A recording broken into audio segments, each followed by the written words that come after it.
Good evening, everyone, and welcome to our City Council meeting of April 20th, 2022.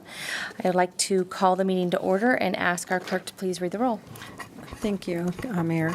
Good evening, everyone, and welcome to the April 20th, 2022 City of Roseville City Council meeting. If you're present tonight and have not already picked up an agenda, please feel free to pick them up here on the left-hand side at the end of the table. As a reminder, the Brown Act prohibits the City Council from taking action or discussing items not listed on tonight's agenda. Speakers wishing to address the City Council may do so by stepping up to the podium, as each speaker will have 3 minutes to address the City Council on public comments that are not on tonight's agenda. There is a 25-minute maximum allotted time for such comments. If a speaker would like to address the City Council on an item listed on tonight's agenda, they will be provided with 5 minutes. The timer will be set, and once the red light starts to blink, please conclude the comment. Lastly, if you're addressing our City Council tonight, please feel free to provide your name and your address for the record. With that, thank you for your participation tonight. Thank you. I would like to ask our Councilmember Mendonça if he would please lead us in Pledge of Allegiance.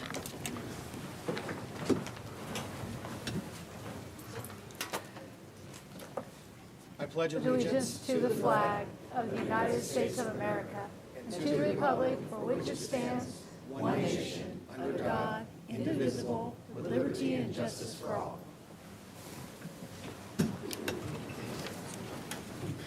Thank you.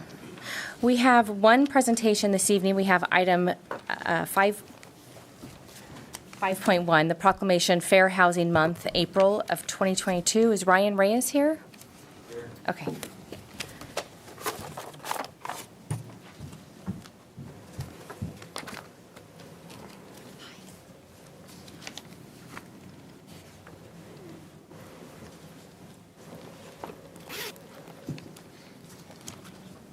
Okay, you want to come over here? I'll just say a few words about the proclamation and then give you an opportunity to say a few words too. So April is Fair Housing Month, and I would like to share a few things about that. The City Council has a proclamation for you this evening. Whereas the principle of fair housing is not only protected by federal and state law, but a basic entitlement and need of all people. And this year we celebrate the 54th anniversary of the enactment of the Federal Fair Housing Act of 1968, which states that discrimination in the sale and rental of housing is illegal when based on race, color, religion, sex, national origin, familial status, and disability. And this Act statutes additionally protects citizens and prohibits housing discrimination based on age, marital status, sexual orientation, gender identity, immigration status, veteran status, source of income, and all other arbitrary forms of discrimination. As a community, we understand that the goals of economic progress and competitiveness are best served affirmatively by furthering fair housing and promoting diverse, inclusive communities with equal access to good jobs, schools, healthcare, transportation, and housing.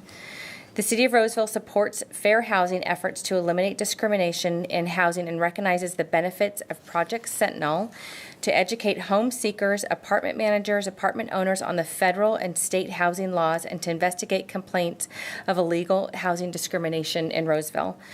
Whereas, to heighten the public awareness, the City of Roseville wishes to focus public attention on April as Fair Housing Month. So, on behalf of the City Council, being the Mayor of the City of Roseville, I proclaim April 2022 as Fair Housing Month and encourage all residents and community organizations to celebrate the value of harmonious, inclusive, diverse communities of neighborhoods and to support the goal of equal housing opportunity for all people. There we go. Wouldn't that be beautiful?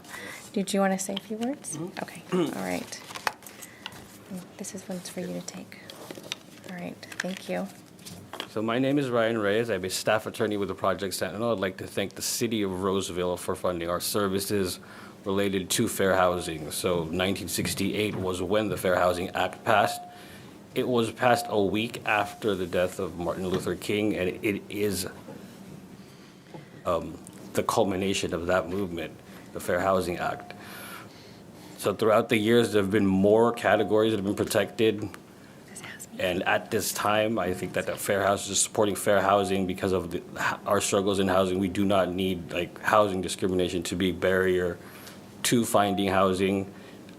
Mayor talked about those many categories that are protected. The most recent one being for voucher holders, for Section 8 voucher holders.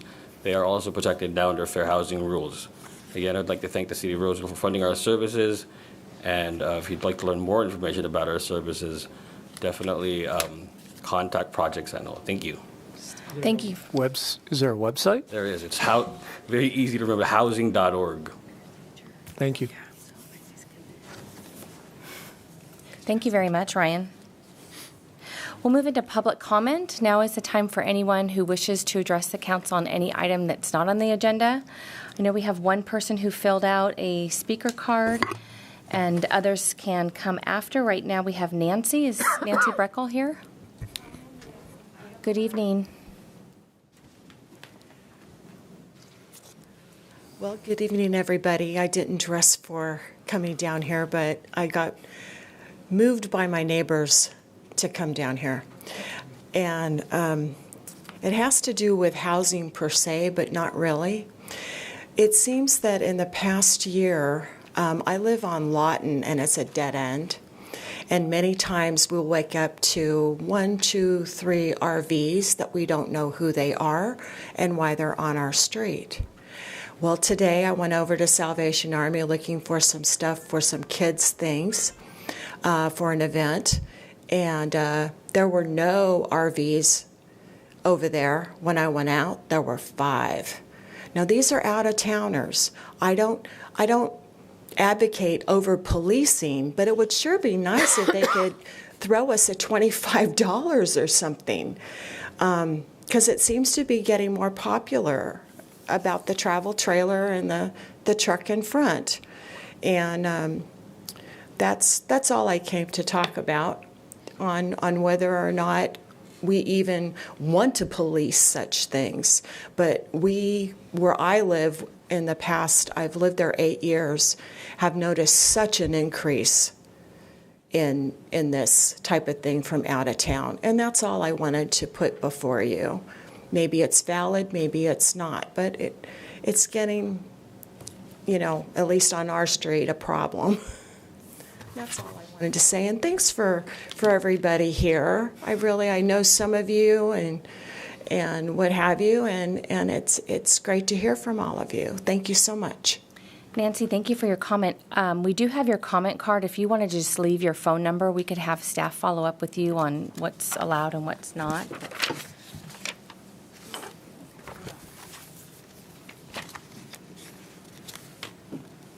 You want to move into, and while you do that, we'll just move into consent calendar.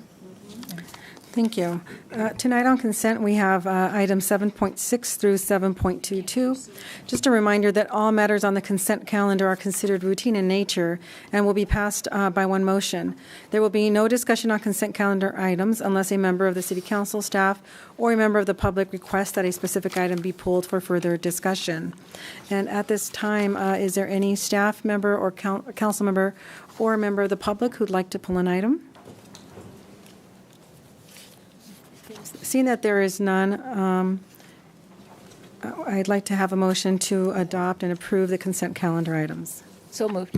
Second. Thank you. We have a motion made by Councilmember Rakucci with a second by Councilmember Mendoza. With that, we'll do a roll call. Vice Mayor Haldeshelt? Aye. Thank you. Councilmember Elverd? Yes. Councilmember Mendoza? Yes. Councilmember Rakucci? Yes. And Mayor Bernasconi? Yes. Thank you. Motion passes 5-0 unanimously. Thank you. Okay, we will move into our resolutions. The first one is item 8.1, the reservation of affordable housing funds for development of affordable housing projects. We have Tricia Isom and Melissa.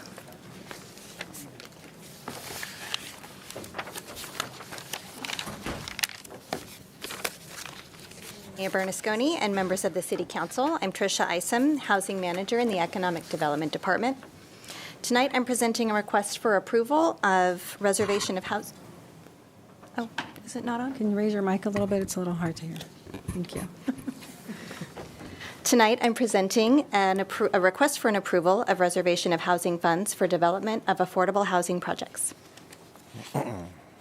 The California Housing and Community Development Department released a notice of funding availability for local housing trust funds in spring of 2021. This funding provides matching grants to housing trust funds in order to increase the supply of affordable housing. The city established our Housing Trust Fund in 2004 and continues to receive funding through payoffs from developer-subsidized loans and resales, as well as developer in-lieu fees. As part of the state's application process, applicants must identify the projects that will be funded with Local Housing Trust Fund program and match funds. To meet HCD's requirements and increase our application score, the Housing Division released a NOFA of our own in June 2021 and requested applications from housing developers. We received 3 responses, which were placed on the city's Affordable Housing Pipeline Report and subsequently applied to HCD for $5 million in matching funds. In December 2021, the city received notification of a successful application and an award of $5 million from HCD. Staff sent commitment letters notifying the 3 developers of full funding awards in early January. Not long after, HCD issued a corrected award letter reducing the city's award amount to just over $1.1 million, citing an error in calculations. Although the city cannot fully commit to the requested funding amounts for each of the housing projects, staff does want to proceed with an award of $2.5 million to each of the projects listed in the Affordable Housing Pipeline. The proposed funding reservations are necessary at this time as the developers are applying for state and federal housing funds. A commitment of local funds automatically increases application scores and lends much-needed support to the projects. The Housing Division has funding available in our Local Housing Trust Fund, Affordable Housing, and Low Mod funds totaling $6.4 million, and plans to leverage these funds along with the $1.1 million in state funds to support the developer applications. The Housing Division also intends to apply for 2022 Local Housing Trust Fund program, utilizing the existing Affordable Housing Pipeline Report.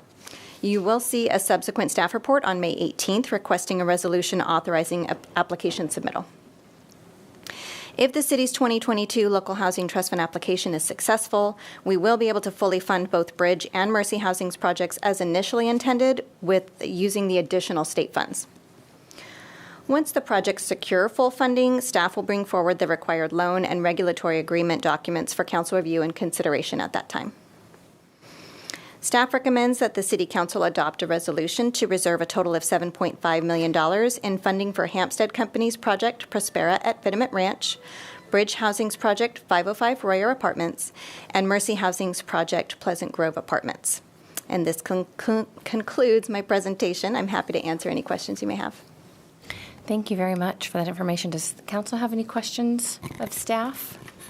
Not for me. Just when do you think you'll get information about, how much, if there's more additional funds that you'd get? So we will be applying in May of this year. They said that they should know more by August. Okay. Thank you. Welcome. Questions? Okay. I will open it up to public comment. Is there anyone here this evening that would like to address the council on this item? Close public comment. Is there anything else from the council before we take action? Yeah, just a quick comment, and congratulations on your persistence. Right. I mean, as a result of many years, decades, we're continuing to increase the stock of housing that's affordable in all ranges, so thank you. Yep, thank you. Okay, we'll have a motion. Thank you. So motion is to adopt the resolution number 22-105, approving the reservation of $7.5 million in affordable housing funds for development of affordable housing projects.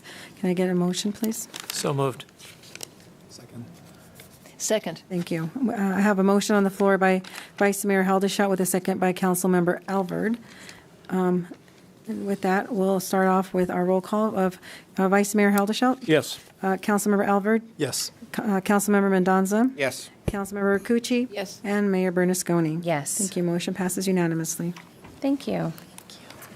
Our next item is 9.1, council discretionary funds for Lincoln Veterans Memorial Coalition, and our city clerk will be presenting this. Thank you. So we did receive an application and a request for funding by the Lincoln Veterans Memorial Coalition for council discretionary funds in order to provide funding for Placer County Veterans Monument, which is at the McBean Memorial Park in the city of Lincoln. The monument is built currently there in Lincoln. However, it does include Roseville Veterans.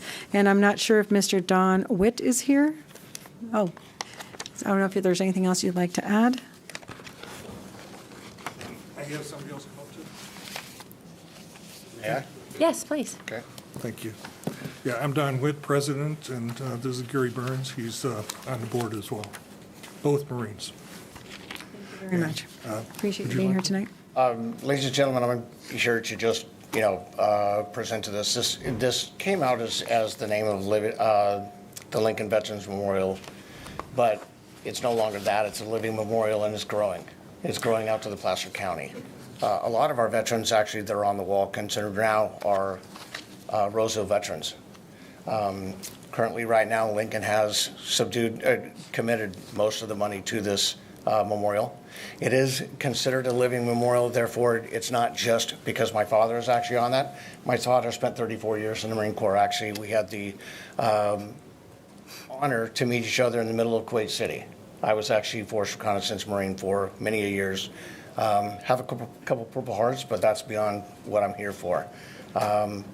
This is a living memorial where people that are passed away and living can honor each other. I can put my name next to my father's without me having to be in a pine box or a bag before I get my name up there. To me, that's an honor. My dad was a brigadier general that actually got 1 star in the Marine Corps prior to not ever going to Annapolis, but he went to San Jose State. There's only 16 Marines out there that have ever became a 1-star general without going to Annapolis. So for me to be able to put my name up there is quite an honor. There's other folks up there as well that you honored, Marine Gee.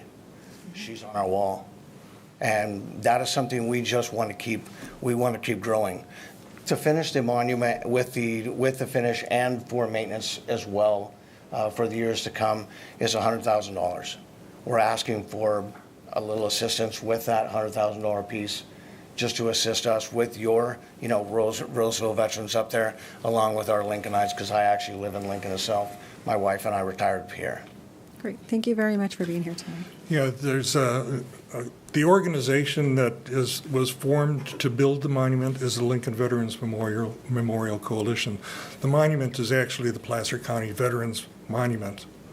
So it includes Roseville. We would like to see Roseville on a donor pedestal so that people that visit will appreciate your contribution.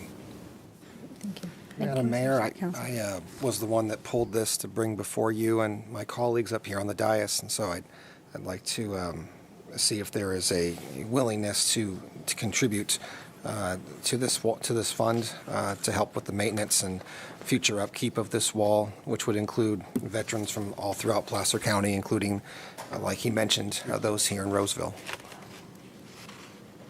Councilmember Mendoza, what amount were you thinking? I was wondering if we could entertain the $1,000 level. There's on the back page of your packet. There are the front page of the sheet that was provided. There are several levels. I think this is kind of in between, given what we have in the account for discretionary funds. But again, that's just my suggestion. It's obviously a discussion we should all have. You said 1,000? Yes, sir. I'd support that. It puts the city's name on the donor list. I think that's a good thing. Is that your motion, Councilmember Mendoza? Before we There was more discussion we needed to have, or? need to open it up for public comment before we take a motion. Okay. Thank you for your comments, gentlemen. Thank you. Ma'am? I'll open it up to public comment. Is there anyone wishing to speak to this item who's here? Okay. We'll close public comment unless the council has any other discussion. You want to make a motion? I'd like to make a motion that we sponsor the Lincoln Veterans Memorial Coalition, the Living Wall, as it was referred, at the $1,000 sponsor level. Second. Thank you. We have a motion on the floor by Councilmember Mendoza with a second by Councilmember Alvord. With that, we'll do a roll call. Vice Mayor Haldeshelt. Yes. Councilmember Alvord. Yes. Councilmember Mendoza. Yes. Councilmember Rakucci. Yes. And Mayor Bernasconi. Yes. Thank you. Motion passes 5-0. Thank you. Thank you for your service also. Okay, we'll move on to item 9.2, Measure B Local Sales Tax Citizens Oversight Committee Report, and our city manager, Dom Casey, will kick it off. Thank you, Mayor and Council. Staff has recommended the City Council receive an informational report and presentation from the Local Sales Tax Citizens Oversight Committee on the fiscal year 2020-2021, all of our revenues and expenditures of the Measure B sales tax and use tax.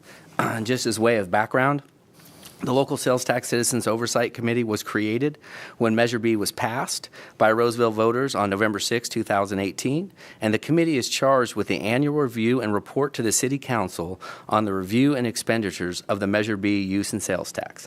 And so with that, I'd like to invite up Megan Krafka and Catherine Kitchell to give a presentation to the Council. Thank you. Good evening, ladies.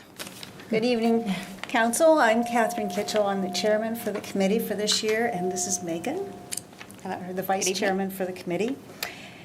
As Dom mentioned, we are charged with reviewing the funding that has been collected through Measure B funds. Our review is for the fiscal year 2021 time period, which is our third review. This is our third year of collecting these funds. They started in 2018. Staff, I would like to thank our city staff for helping us by providing a number of documents to help us with our review, including the annual budget and the year-end results and various other items too. This year there were two new items added to our toolbox, if you will. One was we call the scorecard, and the other is the satisfaction survey that was conducted of the residents. The scorecard allows us to compare the funding and the level of services for this year to what we call the base year, which is last year, which was the first full year of Measure B collections. Both the scorecard and the survey indicate that our services at the City of Roseville have been maintained at a level that is satisfactory to the residents. So our conclusion for this review is that the Measure B funds are being utilized as indicated in the ballot measure when they were passed, with one caveat, and that is this year the budget, when it was set, was very conservative because of all the economic unknowns that were coming to the year. And as a consequence of that, as it turned out, our sales tax revenue, our property tax revenue, and our Measure B tax revenues were higher than anticipated. As you as council members know particularly well, there was like a $28 million surplus this year. At the time that we did our review, the City Council had yet to have their priorities workshop. The surplus, since the funds that come into the general fund are not tracked separately as far as what expenditures they are applied to, it's not possible for us to determine that Measure B funds amounted to this much surplus or that much surplus. Because the council hadn't had their workshop yet, we didn't feel comfortable saying that positively all the funds that were collected from Measure B were utilized in the way they were intended. Because the workshop hadn't happened and there was a $23 million surplus after some budget adjustments were made. So our one caveat is that when the review is done next year, that at that time, the determination for those funds, that surplus, be reviewed to see if it could possibly impact the use of Measure B funds. Megan, do you have any comments? No, just to reiterate, because the Measure B funds are commingled in the general fund, again, you're not able to trace the exact expenditures. So working with city staff, I just want to thank them again. Having that scorecard was really critical for us to evaluate. It had both the quantitative measures, measuring the dollars spent year over year, the head count year over year in each department that services the city, and then the qualitative measure about the livable life in the city, the safety of the city, and the quality of services with parks and services. So the scorecard really had all indications that funds and services were being used as indicated. Thank you both very much. And thank you for your service, too. And it's really important. We're here to answer any questions you may have. Thank you. Does the council have any questions of Kathy or Megan before I open it up to public comment? Thank you very much. Is there anyone here tonight that would like to speak to this item regarding Measure B and the Oversight Committee? Okay, I'll close public comment. This is, we're not taking any action on this tonight, so we will receive the file report. Thank you. Okay, the next item up is item 9.3, the Western Placer Waste Management Authority Flow Control Commitment. And we have Devin Whittington and Rich Plecker here.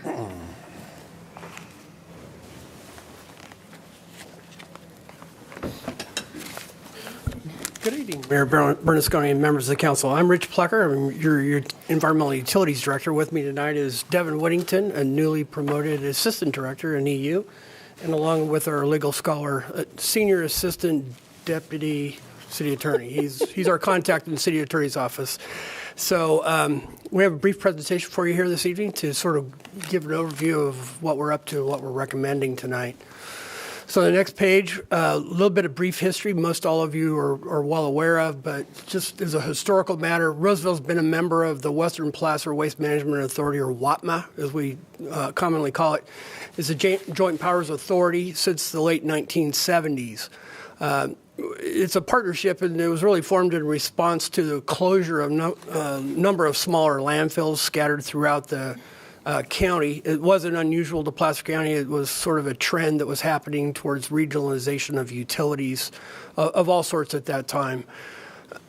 In the early to mid 1990s, the material recovery facility, sort of the building and the lines part of the machinery, as you've seen, was constructed in response to AB 939, which then, at that time, and I still remember it well, I'm dating myself, but it was pretty revolutionary legislation intended to reduce diversions to landfills. And so the MRF was our local response to that legislative challenge.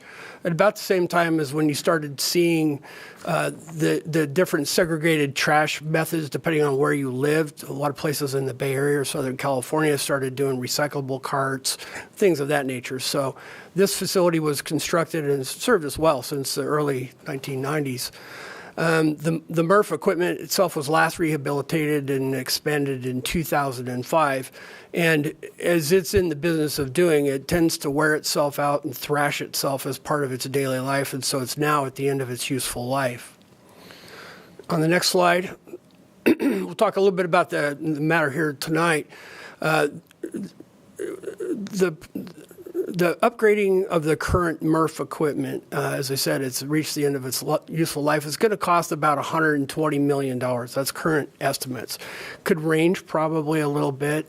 Pandemic, supply chain shortages, things of that nature are driving prices, major equipment prices, being subject to these things.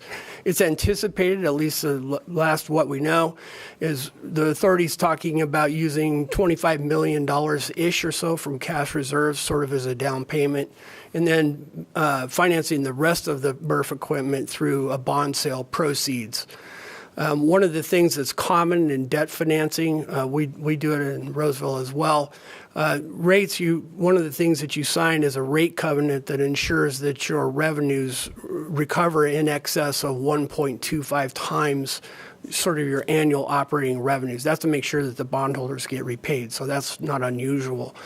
And then lastly, the flow control agreements with the member agencies, that's the means by which the authority is going to secure the revenues to repay those bondholders. So that's what we have in front of us here this evening. On the next slide, talk a little bit about more what's been going on the last several weeks. We've reached an agreement, I think, with WATMA staff on what constitutes a good number for Roseville to commit to. Traditionally, most of the agencies have committed the entirety of their waste streams to the authority. For various reasons, risk management and economic protection, we're not willing to recommend at this time that that's a good thing to do for Roseville. That's caused a little bit of tension within the region, and I think it's fair to say they're kind of the message points I've heard are characterized in these next 3 bullet points. One is that some think it's kind of a bit of a last-minute deal. And I would respond to that by saying that almost 2 years ago is when we began discussions of this. Former Mayor John Allard mentioned at a WATMA meeting that Roseville is investigating alternatives. It's like we do for every utility operation that we run. We're always looking at our alternatives, always looking at resiliency, always looking at better ways of meeting regulations while controlling costs. So 2 years ago, in my mind, is not really last minute. There may be some heightened awareness to it of late, but it's certainly been out there. We've been working with a team of staff members of the member agencies for the better part of the last year, and we've been repetitive in our messaging about this is something that we're looking into. We're looking at all options. Weren't willing to sort of settle in on anything until we understood the pricing of the new contractor and that proposal better. The other input we received is that Roseville is somehow not being a good partner, or that we're letting other members of the partnership down. And my response to that is that our primary mission as Roseville staff is to look out for the best interests of Roseville residents. That's first and foremost our mission. Of course, we value regional partnerships. I think Roseville's as good as any and probably better than most when it comes to participating in leading, forging regional alliances. In this particular case, the notion is that other cities or other members of the jurisdiction could save some money if Roseville were to commit its entire waste stream to the WATMA facility. As I mentioned earlier, that's just not a recommendation that we can make at this time from the staff level, given the amount of uncertainty moving forward in the future. And what we see are risks, and whether those risks are land use related around the landfill itself, whether those risks are related to ongoing performance issues, or whether those risks are with meeting regulatory compliance. We're not far enough down the stream yet where we would be willing to commit the entirety of our flows for the next 15 to 20 years to WATMA without any ability to do something different should the need arise. Lastly, there's a fair amount of debate on the regulatory compliance aspect of this. Roseville, as Devin and I have investigated a number of different waste processing options in the last several years. We've talked to other industry experts, we've talked to consultants, we've talked to lobbyists, we've talked to people ad nauseum. And I think it's fair to say that the consensus of most opinions we hear is that to head down the two-car path right now, given the regulations that are on the books, might not be the best decision to be making. And so that's just a notion. And at this point, many of the member agencies of WATMA still believe that the two-cart system can get it done. I'll tell you truthfully, we're not so sure. We're not convinced. And so the other aspect that drives this discussion is that we're one of the few what's called a dirty MRF or two-can systems in the state. There's about a handful of them across the state. Most waste processing systems are three-cart systems. And as a matter of reliability, should something happen to our landfill, should something happen to the MRF, we have to have a place to take our waste to. And not having or having a two-cart system pretty much ensures that there's but limited facilities for us to take our materials to. So that's just touching on some of the feedback that we've heard. I wanted to get that out there and acknowledge that.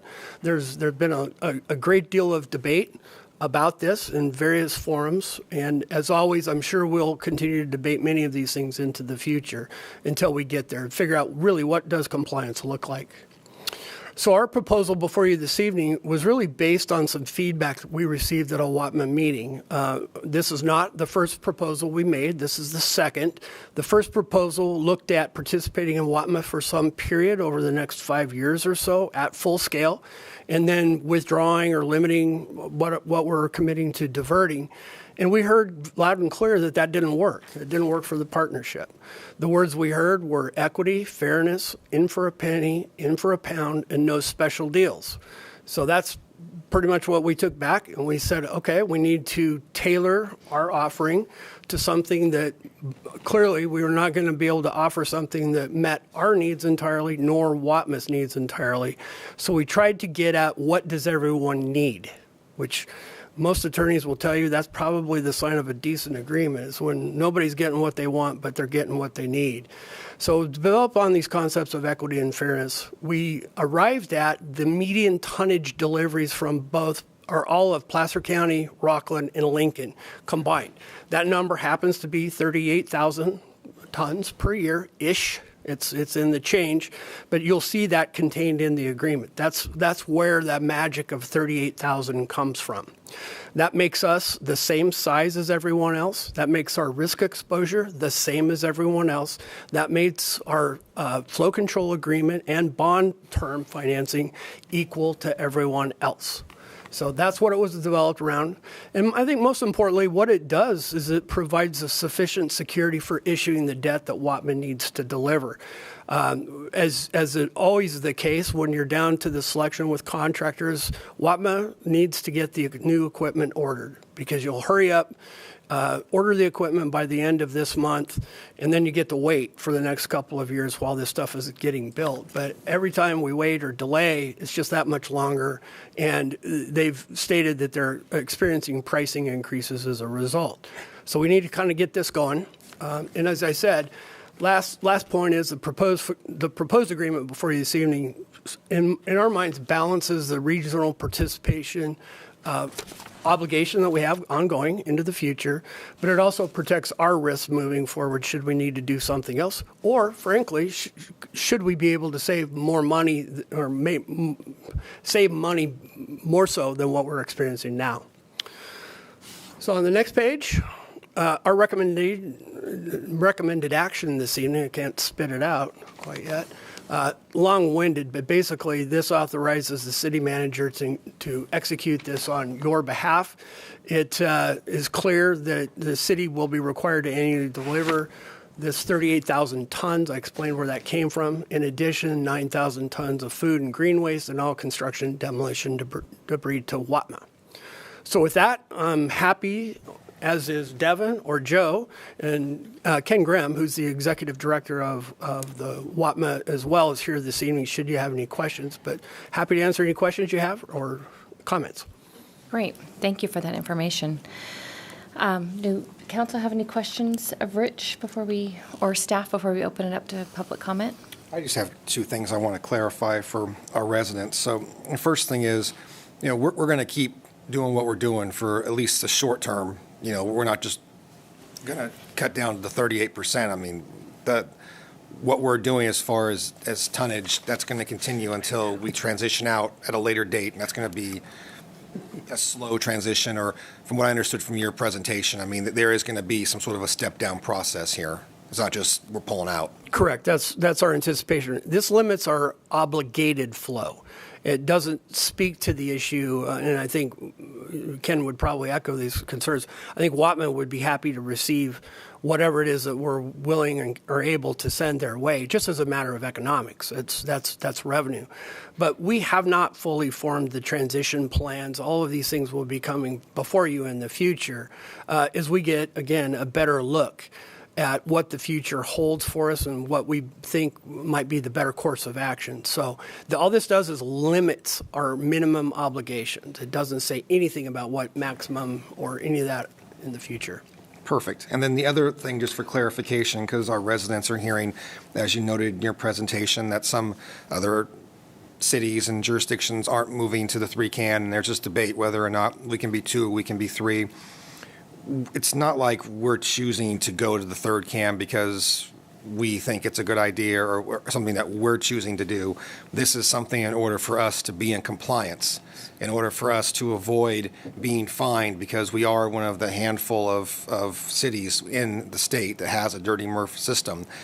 By not choosing to go the third can route, it opens us up for exposure. So if it wasn't for the state or the regulatory compliance piece forcing us into this, it wasn't our choice to go to the third can. The third can is basically being forced upon us in order to be in compliance, correct? Yeah, I would say it another way. The state really doesn't tell you to go to 2 cans or 3 cans, but there's an old saying in this business about the state. The state can't make you do something, but they can make you wish like heck that you had.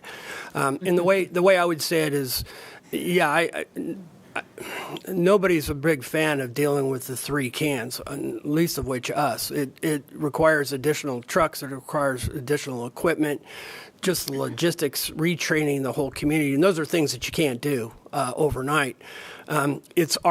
When we look at it, and I will state clearly, my personal preference is I like having the one big bin. I know the city manager's in the same boat. This is not something we're acting on out of personal interest. It's our view of what the regulatory construct looks like and how we best economically achieve compliance. So we would love to be able to say that we could comply with everything that we're aware of using the 2-can system, but I just can't say that at this point. Based on what we've evaluated, based on what we've looked at, I'm not sure. It may take care of some of the compliance problems or challenges we're looking at with green waste, food waste. But we're also mindful, because of our other businesses that we're in, water and wastewater, that PFAS is another regulation that EPA is working on right now. And I think that one will be a very difficult thing to deal with. So we're not looking, I know I'm complicating my answer here, but we're looking at a wide variety of different regulatory risks, not just the immediate one that we're sort of challenged to comply with. So, well, at the end of the day, I appreciate that our staff is looking out for us to be in compliance. I mean, because I think at the end of the day, why put a target on our back if we don't have to, right? So, I get that some people are for it, some people aren't, but I just wanted to clarify for our residents that it's not like one day we decided, you guys all probably need an extra can, and we need extra trucks, and we need extra resources to provide that. This is something we're moving towards for a compliance requirement, not necessarily for a self-serving instance for us as a city. Absolutely true. Okay. And like you said, compliance with regulations obviously is a big deal in what my entire department does, whether it makes sense or not. And we've gone on record a number of times saying we can't understand how we're going to accomplish this outcome. But following law, my last performance appraisal was a pretty important part of my staying employed here. So, again, whether we like it or not, we have to prepare ourselves for what does that look like, or at least put ourselves in a position so that we can be successful. Thank you, Rich. I appreciate it. Just something to add. It really looks a lot like how we got into having the MRF and working with WIFMA in the beginning, when we had and opened the 2-can system. When it was new, it was how to prepare for the future and give the best service for our community and at good prices and rates. And I see that that's what we're doing now. It's just fast forwarding in a little bit different way, but looking at what are the options for Roseville, what are the options for Placer County in this region on looking at land use planning and the MRF, how good financing for us as a city and for our residents, that they're getting their best service for the amount of money that it costs, and that we'll do the best that we can with the science, with good science that's out there. And also, like we said, the big thing, the compliance with SB 1383, and making sure that we're doing that and working with our neighbors. One thing to add, and I like what Tracy, you went over a few things that people they hear about, is Roseville is not going to leave our MRF there. And one of the things, people will still be able to take their trash on Saturday, Sunday, and bring it to the site. So those things were it's our MRF, and that's part of what we do. But we have to look at all the options, because this landfill needs to be there for many, many years, and that's not 10 or 20 years. It needs to be longer, and we need to see what that means in the greater scheme of solid waste. Yeah, thank you, Mayor. A number of questions. It's been a few years and a couple of versions of COVID since the mayor and I were hosted by Devin on the How It Works tour and stood on the line there at the MRF. So you mentioned it's an upgrade of the equipment. So I remember 2 or 4 lines or something like that. So they're tearing it out, they're bringing new equipment in? That's correct. That's correct. And what's the timing of that new equipment? Maybe this is a Ken Graham question. It may be, but in general, you have to order the equipment first, and then it's kind of a slow roll process. As that equipment arrives, it's installed while you're demoing the old equipment, trying to keep parts of it running at the same time. So the next couple of years are going to be a pretty challenging period, much as we experience when you're trying to expand a treatment plant while the old treatment plant's still running. But it takes a little bit of time to get that equipment. It's not off the shelf items. In these next series of questions, I'll be graded by Councilwoman Ricucci, who sits as our representative on the MRF. So there's mixed solid waste, MSW. Correct. There's construction and demolition. Correct. And then there's green waste and green organics. waste. Thank you. Yep. And so at a minimum, the flow agreement says at a minimum 38,000. When we did the rate increase in 2020, or the rate study in 2021, what tipping fee did we what tipping fee did we have in that number at the time? That's what we went to. I have to ask Devin. He might remember. We used 88 per ton. Yeah. It was Great. Yeah, That was my understanding, and so some of the rate, which is on par with at least our neighbor to the east, you can cross that line on Pleasant Grove. That becomes Park. They pay the same amount as folks on the Pleasant Grove side of it on a monthly basis. So just wanted to make sure I understood that. You mentioned compliance. So do I understand correctly that by committing to the third can, we're immediately in compliance? Under the regulation, that's where Joe comes in, and he actually read all of the regulations. Let's give him the night off then. Yeah, we'll give him the night off. Under the current regulations, you're presumed to be programmatically in compliance with the 3-can system, versus if you employ a 2-can system, our read of it is that you basically welcome a quarterly performance audit or performance review by the state to make sure that you're achieving the diversion goals. So we're committing to a minimum. The equipment's coming on not next week, not next year. Soon. I'm looking at this as the risk analysis for our businesses and our homeowners. Where's the rest of the garbage going? So the garbage. I'm sorry, I cursed. I said garbage. The mixed solid waste. And yeah, those are valuables from which we can extract and recover. So it's going to the landfill now. There's some limited amount of processing taking place right now, but the MRF suffered a catastrophic fire late last year, which rendered inoperable a fairly significant portion of the MRF. So its processing ability is quite small. So technically speaking, right now, or a good portion of our waste is going directly to the landfill. Oh, okay. So that a minimum 38,000 is the commitment to the MRF. The rest goes to the landfill?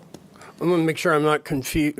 I'm not confused. So our commitment of 38,000 tons annually is for what's in the black can. We're committing that much. Right. That's and we generate MSW. more than that. Yes, we do. And that's going into the landfill, not to the MRF. Answer. Yeah, maybe I'm not understanding it. Yeah, so the remainder, so we haul 105,000 tons of MSW currently to WAMA. So we're committing to 38,000 of that. The remainder, we would have to implement a 3-container system, and then about 20% of that would come out of that waste stream, and then the remainder of that would be put into a landfill. But that we would have to, again, convert to that 3-container system to do that. So currently, all that waste is going to Western Placer Waste Management Authority and going through their process. And as Rich mentioned, currently they're extracting about 8% of the waste stream. So the updates will get them at a higher diversion. And I believe, and Ken can speak to this if he needs to, but I believe over the next year they're looking to get about 24% out of the waste stream before they do a major renovation out there and bring in the new equipment. Okay. And then maybe Mr. Graham can speak to this. Is there a team, a technical team that will be meeting amongst all the partners in? That's been recently proposed and discussed at the WATMA board meeting for the last couple of months or so. I'll tell you, informally, the staffs of all the member jurisdictions meet frequently. Right. And on an ad hoc sort of basis, for instance, when we were doing the contractor evaluation and selection of the successful contractor, all of our staffs participated. There's a fair amount of exchange and interaction. We also have a monthly sort of agenda review meeting, but I think there's going to be some, or at least it's been talked about, that there's going to be some additional formalization of a technical review committee that reports, gives opinions to the WATMA board itself. Yeah, I know there's been a lot of conversation about this. And so I'm really looking at this from our customer basis so that we're not in 2023 suddenly going, okay, guess what? Your bill is now $45 and not $36, which I think is what it is now. So that's the lens I'm looking at it. I know there's perspectives, and it's good to clean your office at home every once in a while. I found this wonderful memo from December of 2021 that Devin prepared to give to Ryan, that the bottom line says it was mentioned at the WAPMA meeting in passing that Roseville staff is evaluating options on other disposal and processing options to ensure Roseville residents receive the best value with SB 1383 compliance and cost into the future. And certainly Zoom has, and Microsoft Teams has a lot of liability. And I think one of them is that you're not always, that might have gotten fumbled during the past couple of years and not, of not in-person meetings. So thank you, Mayor. Mm-hmm. See if I can read my own handwriting tonight. So could you talk a little bit about the expected cost increase that was already voted on that's coming because of general cost to everybody? So the cost increase for the whole JPA. Yeah, and Ken, you may have to help me with this one, but there has been no formal rate increase based upon this yet. That is to come after the. If nothing changes, what we have, isn't there already a rate increase coming in the future? I thought that was already. Oh, for our utility, yes. For everybody, there is. There's a 15% rate increase coming. For everybody, all members of the. No, for City of Roseville, there's 15%. Currently, until the bonds are completed and they see what the financing rates are, there's no rate increase at WATMA at this time. There will be one in the future to cover those costs, but there's not currently one scheduled, but coming soon. Well, I saw a sheet that had something. Albert is referring to is the tipping fee, right? That there's projected increase of $88 up to $100. As we move forward. That's, I think, the reference to the question. Okay. If nothing changed, if we didn't have this meeting tonight, there's a rate increase coming in the future without any of this. Correct, to comply with SB 1383. Okay. Yep.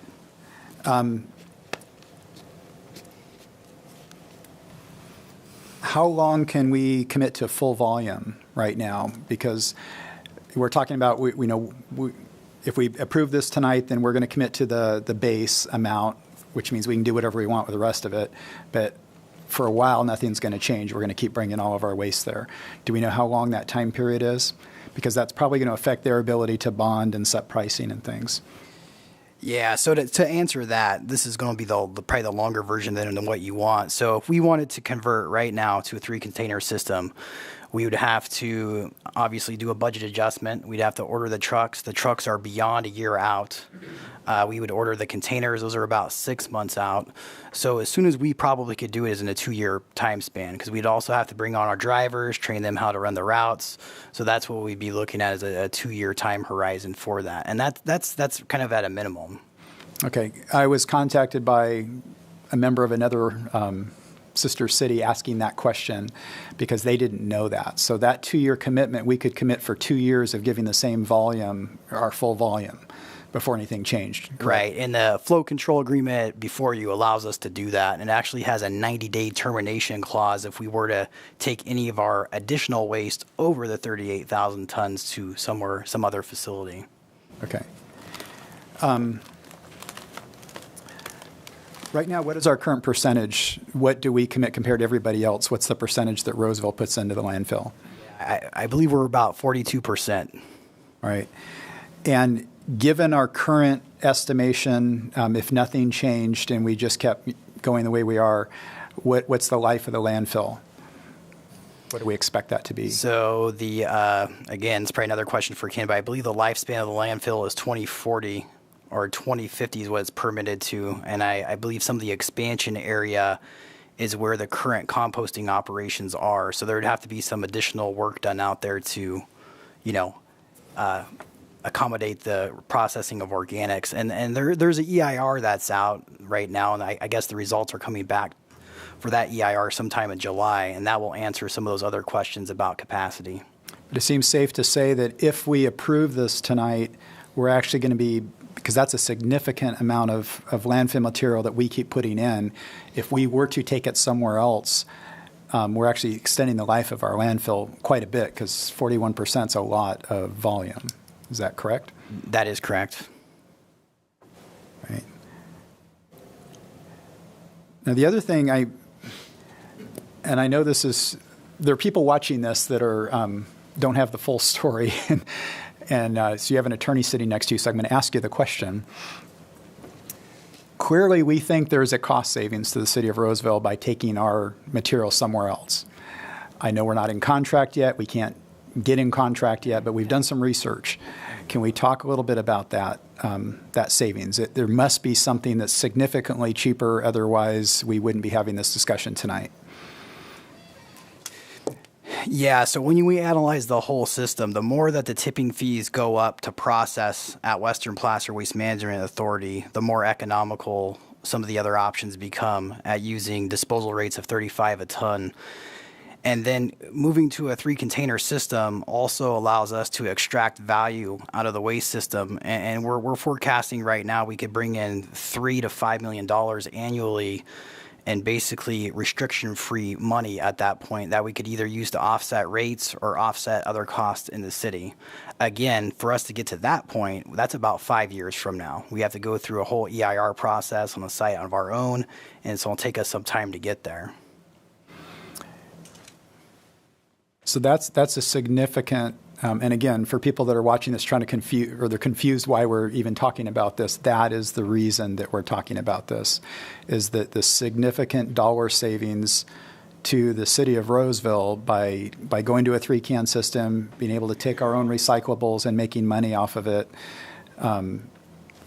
reducing the impact on our landfill, and saving money by potentially taking our waste somewhere else, a majority of it. That's the reason we're having this conversation, because we're trying to think about our ratepayers, think about the financing of our city down the road as costs go up. Correct? Yeah, I think that's well said. I mean, and it's not any one thing. It's a combination. It's a combination of risks, which really play heavily into this. And not just regulatory or compliance risks, but site risks, land use risks, all the conflicts that you've heard me say before that it's like the minute we build a wastewater plant or an airport or a landfill, the rush is on to see how close you can build houses to them. And that's not a knock. It's just a reality that we in the utilities deal with. So we look at that. We look at it very carefully. But yes, I would also say that regulatory compliance is one thing. More favorable economics is another, and that's a huge driver. Again, our commitments are to our customers. I think this touches on a question earlier, is our job is to look out for the best interests of Roseville residents. And I hope that we do that. Part of that's economics. And it was relatively late in this investigation that we actually learned of the significant pricing advantage that we could achieve. Now, of course, that requires us to do some things. They're out there a bit, and they're really not part of the agreement here this evening. But the potential exists, and the only way that potential exists is by us putting a limit or a cap on what we're committing to divert over the next 15 years, because without it, we don't have the flexibility to explore any of those options, and they remove themselves from the table as options for us. So in one case, we could just, if we pass this tonight, nothing may change. We may discover this isn't that great of an idea, and we're just going to continue to do the same for the landfill. But by committing to at least doing the average, so we're not hurting everybody else or supplementing their discounts necessarily, or our own ratepayers, we're giving the potential of saving money for our ratepayers, or at least building revenue for the city to provide services. That's correct. Is there a chance, and again, no, we can't talk about it yet, but is there a potential possibility that maybe we could invite other cities in for our recyclable, if we decide to do this, to maybe allow them to benefit as well? We haven't gone down that road, and you're correct that it's way premature, but generally speaking, I mean, when you have an asset and it's got some capacity to it, you often get calls and emails and interest letters from others. That's so far down the road, is to be speculative really at this point, but that potential does exist, and we'll play it as it comes. Okay, thank you. Okay, thank you. One aspect of the discussion that is concerning is regarding the fire, the equipment, the need to buy and expand,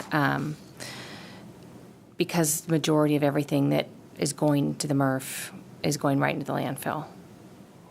At present, that's correct. Right. So what is there a fix in the interim between how it's operating today and by the time that new equipment is ordered, installed, engineered, all of that?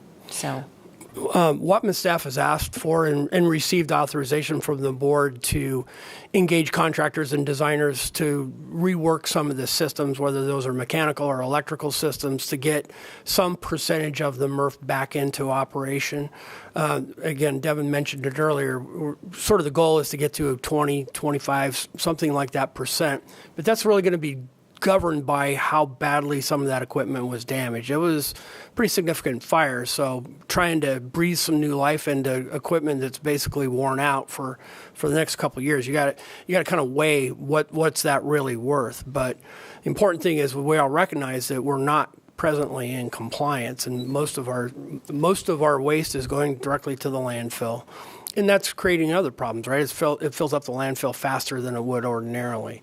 But I think the Wattman staff's doing a yeoman's effort to try to get pieces of that back online and going again. So you feel a sense of urgency on their part to get it fixed? Okay. All right. Unless there's any other questions of council. So Rockland, Lincoln, Roseville, the county.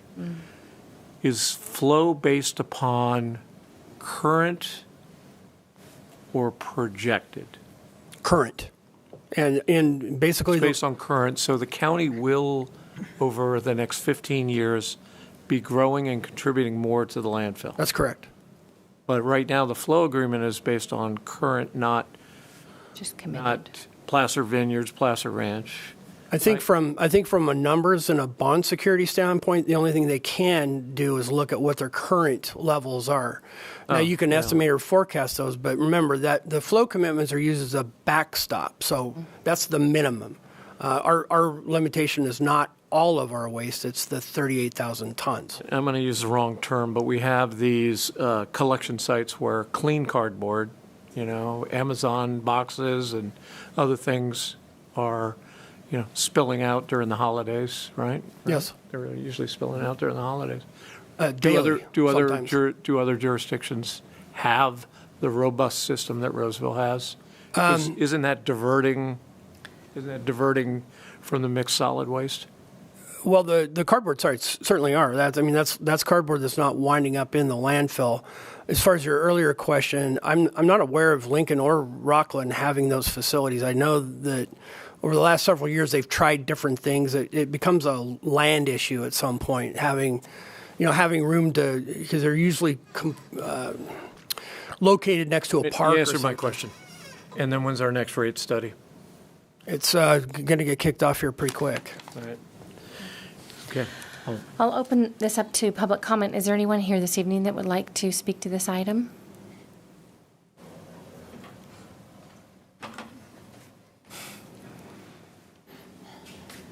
Welcome, Ken.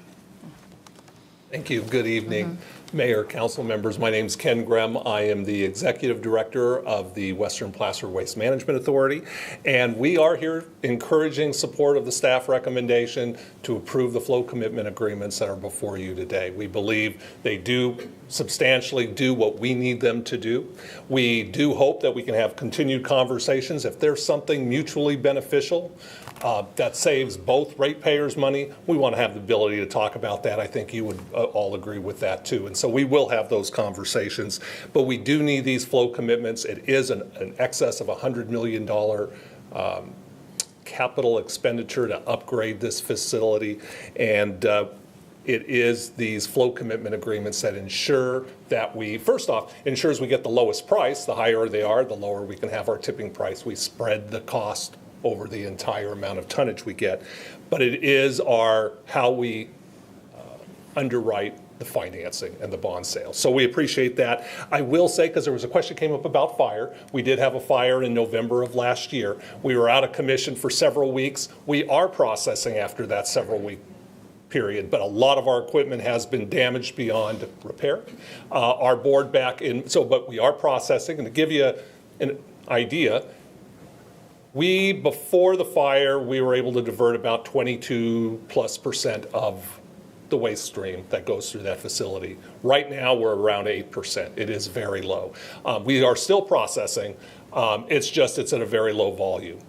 Our board did, at its last month meeting, agree to get some emergency contracts. In fact, I think we have some scaffolding out there now. We're doing repairs to the fire suppression systems, the electrical systems, getting that repaired. And then we're doing some equipment repairs so that when we get our new vendor on board July 1st, we can get back up or at least close to that 20+%. Put it in perspective, the new facility, when it's up and operational, probably getting closer site-wide to about 60%. It's a substantial difference. When that happens, when we talk about extending the life of the landfill, that's when we're going to get the real benefit of extending the life of the landfill. I did hear the dates, and Devin had it right on. We're probably in that 2050 time frame. But when we get to 60% plus diversion, we're going to be extending that lifespan without doing anything else. So there's a lot of great things on the horizon. We appreciate the partnership we've had since 1978. We believe the flow commitment agreement in front of you today is a good one. We support it. We're asking you to support it. But I think some of the discussions that came around about, hey, if there's a way of mutual benefit by having maybe short term for more of the flow, which I think is your intention, at least in the short term, I think there are ways we can do that and reduce the rate for everyone, Roseville ratepayers as well as our other member agencies. And so with that, urging your support, I'm happy to answer any questions, but otherwise we appreciate the opportunity to speak today. Thank you very much. One more. You're representing, you said you whoever you're representing is supporting this. Can you mention again who that is you're representing? So, yeah, I am the executive director of the Western Placer Waste Management Authority, and as the Western Placer Waste Management Authority, we are encouraging your support of the flow commitment agreement in front of you today. Thank you. Thank you. Is there anyone else that would like to make a public comment on this item? Okay, I'll close public comment and bring it back to the council. Are there any other deliberations? I'd just like to thank Councilwoman Rakucci for representing us well on the WAPMA board. I think have good staff and working with WIFMA staff too. It's been good. With that, I'd like to move for the approval of the flow agreement. And I second it. Thank you. We have a motion on the floor by Vice Mayor Haldeshelt with a second by Councilmember Rakucci. With that, we'll start our roll call with Vice Mayor Haldeshelt. Yes. Councilmember Alford. Yes. Councilmember Mendoza. Yes. Councilmember Rakucci. Yes. And Mayor Bernasconi. Yes. Thank you. Motion passes unanimously. Thank you all. Thank you, Ken. 9.4 is the city manager and city attorney compensation. We have Stacy Peterson, our resource director, presenting. Good evening, Mayor, council members. I'm Stacy Peterson, Human Resources Director, as you said. I'm pleased to be here this evening to present item 9.4 to support transparency and to comply with our government code that requires executive salaries be presented for open discussion. City Council recently completed the performance evaluations of our city manager and city attorney. And at the conclusion of that process, a 3% salary adjustment is recommended and is consistent with the general wage increases that were approved for management staff in January of this year. And this also, the 3% salary adjustment does help us avoid compaction with our managers that are direct reports. Staff recommends the 3% salary increase be made effective April 23rd, 2022 at the start of the next pay period. The fiscal impact for this fiscal year is $5,000, which can be covered by the current fiscal budget. Overall, the annual cost is $26,000 ongoing. In summary, staff recommends council adopt the ordinance and the attached salary schedules for the city council appointed positions effective April 23rd, 2022.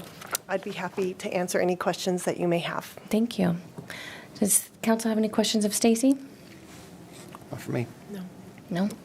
Okay, I'll open it up to public comment. Is there anyone here this evening that would like to speak to this item?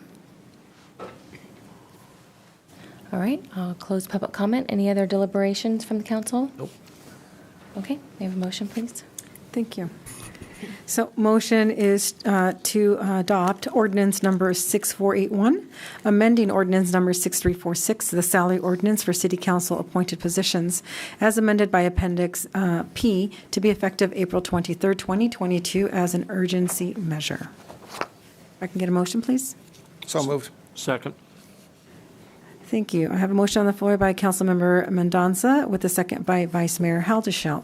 With that, we'll start our roll call with Vice Mayor Haldeshelt. Yes. Councilmember Alford. Yes. Councilmember Mendoza. Yes. And Councilmember Rakucci. Yes. And Mayor Bernasconi. Yes. Thank you. Motion passes unanimously. Thank you. Thank you both, Michelle and Don.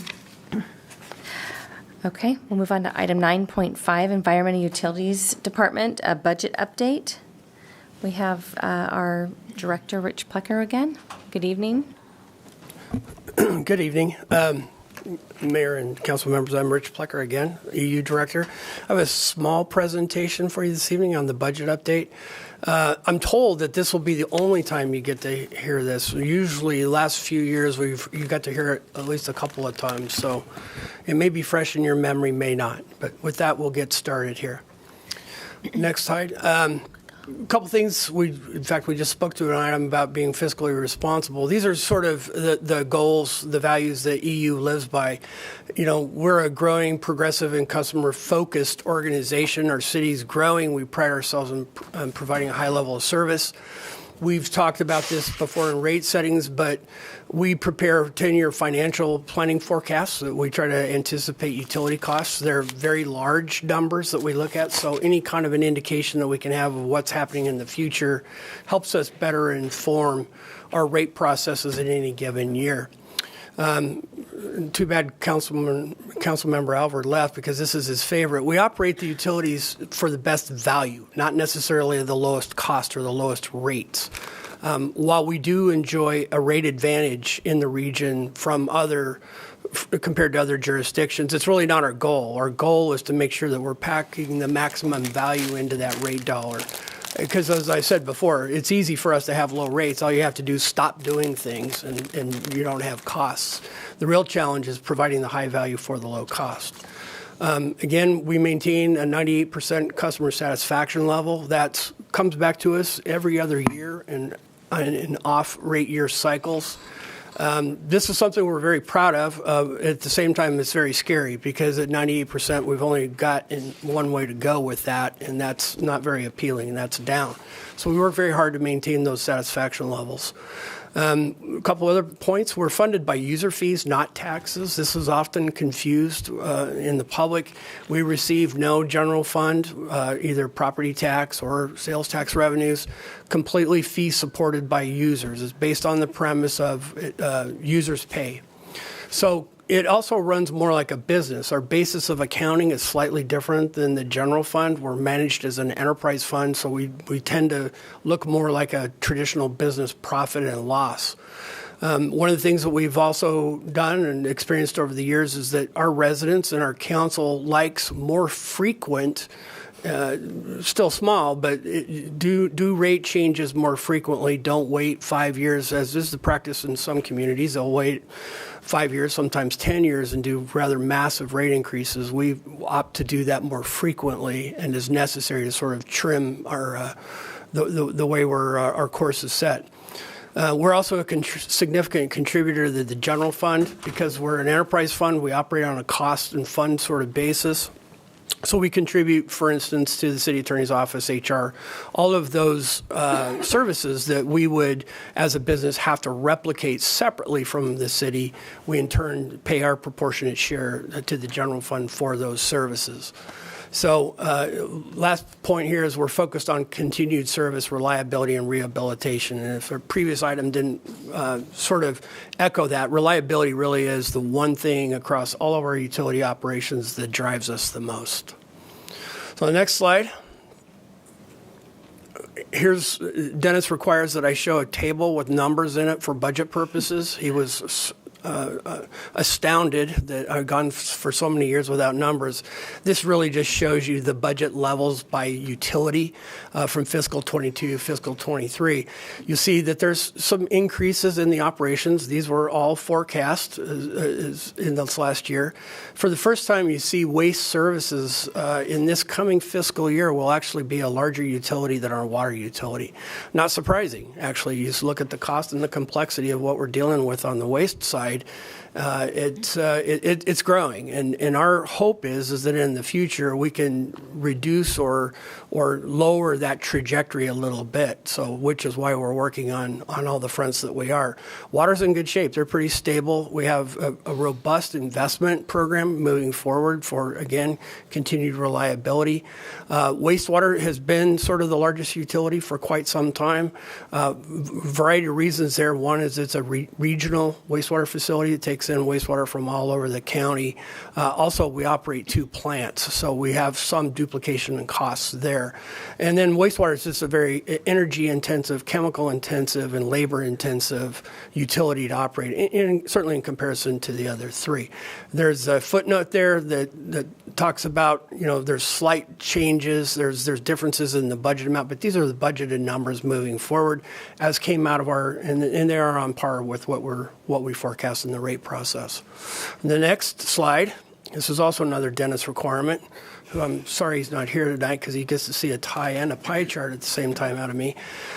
This just puts the pie chart in perspective. How big are the respective utilities? So at those dollar figures, I think it's fair to say that some of our utility operations are on par with the size of a lot of operating departments. They're rather large. And again, it's because of the people, it's because of the power, it's because of the chemical costs, and then just the assets. Roseville water and wastewater assets are over $2 billion in assets. So they're exceedingly large, 600 miles of pipe. It's big stuff that requires a lot of attention and thus a lot of money. Moving forward. talk about, and this is the fun part I usually talk about in every given year, talk about some of our focus areas. Of course, that beam on the bottom that talks about, these are our core functions. This is what we do day in and day out.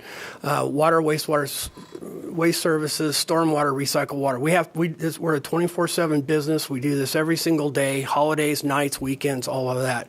But we also try to carve out some time in any given year to focus on some areas where we're paying particular attention to. So we call this, there's one called Mind the Money, Offense and Defense, Reliability, and Creating the Future. So I'll touch on a couple of these as we move forward. On the next slide, talk about minding the money. There we go. Next slide. I must be going too fast. No, go backwards, please. So, as I think it was noted earlier, we're in the second year of a 2-year rate case right now. What we're experiencing, just like everybody else, is that whatever gains you might have made, they're rapidly been taken back sort of by inflationary causes. The thing I'll point out, too, is if you dig a little bit deeper on the inflation numbers, a lot of the drivers of inflation are really hitting us hard. Obviously, transportation fuel is a very large component of some of our cost structure. We've done a good job of hedging that sort of into the future, but sooner or later, we're going to have to pay the equivalent price of what you might pay at the local gas station. The city buys bulk fuel well into the future. But we've done great from a forecasting standpoint. We are concerned ongoing with inflation. We still haven't been able to tell whether this is permanent inflation or is this transitory inflation. We believe both actually are correct. Parts of this are structural and will be with us for some time. Parts of it, we hope, like fuel prices, might be more transitory. So those rate adjustments are scheduled for July 1st of this year. Those are automatic. Those were passed in the last rate process. And this is an indication of those smaller, more frequent adjustments. Water rate's going to change by about $1.50 a month. Wastewater's a couple dollars. Waste services has been the one in the last 2 years that's gone up the most, basically to deal with these regulations and the cost and expense associated with that. All told, we are still in aggregate, the lowest price utility provider in the region. And that's combining water, wastewater, solid waste services. We're still the lowest, and I would put our service above anybody else's as well. Lastly, on this point, we're conducting an audit due to some financial mischief that we discovered last year. So it's appropriate we're doing this audit, but we're also looking forward to some thoughts on how we might structure ourselves internally to do a better job. And I'll say this, that we caught the mischief. We would have liked to have caught it a little bit sooner. So we're going to, through the finance department, through Dennis and his people, we're participating in this audit gladly, and we're looking also for some recommendations for the future as we restructure that component of the utilities. Next slide. Talk about, this was one of our favorite topics of the last several years. We spend a lot of time and effort trying to help other people help us less. And what I mean here is the federal and state government and regulators. This is a big topic because both governments are very adept at passing down upon us unfunded mandates. And I think they're meant with the best of intentions for the most part. What they often lack is sort of the critical thinking and operational aspect of what you're really trying to accomplish. So we spend, again, the state legislature, for instance, in any given year will propose 2,500 to 3,000 bills in an entire legislative session. It's usual for us to about 250 to 300 of those bills to be aimed directly at one of our utility operations. Now, the good news is that most of those never really see the light of day, but some of them do. And the ones that do wind up taking some time and some effort. And again, they're not all bad, but they wind up costing us money. Where we struggle is showing where the value proposition is. How is it by us spending this money do our customers receive a benefit? Some favorite examples here, organics diversions, 1383. We're projecting that by 2025, that in and of itself is going to cost us over $10 million a year, just by itself. So our rate plan is anticipating that. That's a tough pill to swallow, especially, and I've said this before, I'm not sure that that's the highest and best use of public resources as we're trying to combat a challenge. But we don't get to decide those things. City manager insists that I follow the law, so this is what we're doing. I know this is Councilmember Havishelt's favorite, the ELAP accreditation. This is where we experience ongoing costs related to laboratory accreditation that, again, we're still trying to find what's the purpose there. Some of these other projects that I don't really need to go down, but water efficiency standards, as in we're in the third year of a drought, we expect there to be more water efficiency type measures similar to these that were passed in the last drought. You can see that these two measures alone have probably added $1 million a year to our cost structure. And again, not that there is no benefit. We're not sure that the benefit is worth $1 million a year, but that's not ours to make again. Then the one looming on the horizon, and you'll hear us talking about this, the clean fleet standards by 2035. That's going to be well over $10 million a year if it becomes real. The notion is that by 2035, all commercial fleet operators will have to convert their fleets to electrified vehicles, right? So the challenge there is that at scale, no electrified vehicles currently exist beyond some sort of prototype phase. Major issues identified thus far are reduced payloads, reduced operating life cycle, increased cost of the vehicle itself, and the probable that in many instances, we'll have to double the number of fleet vehicles we have if technology holds the same. We'll have to double the number of fleet vehicles we have to accomplish the equivalent in a diesel-powered vehicle. So again, those are the standards that are kind of being laid out.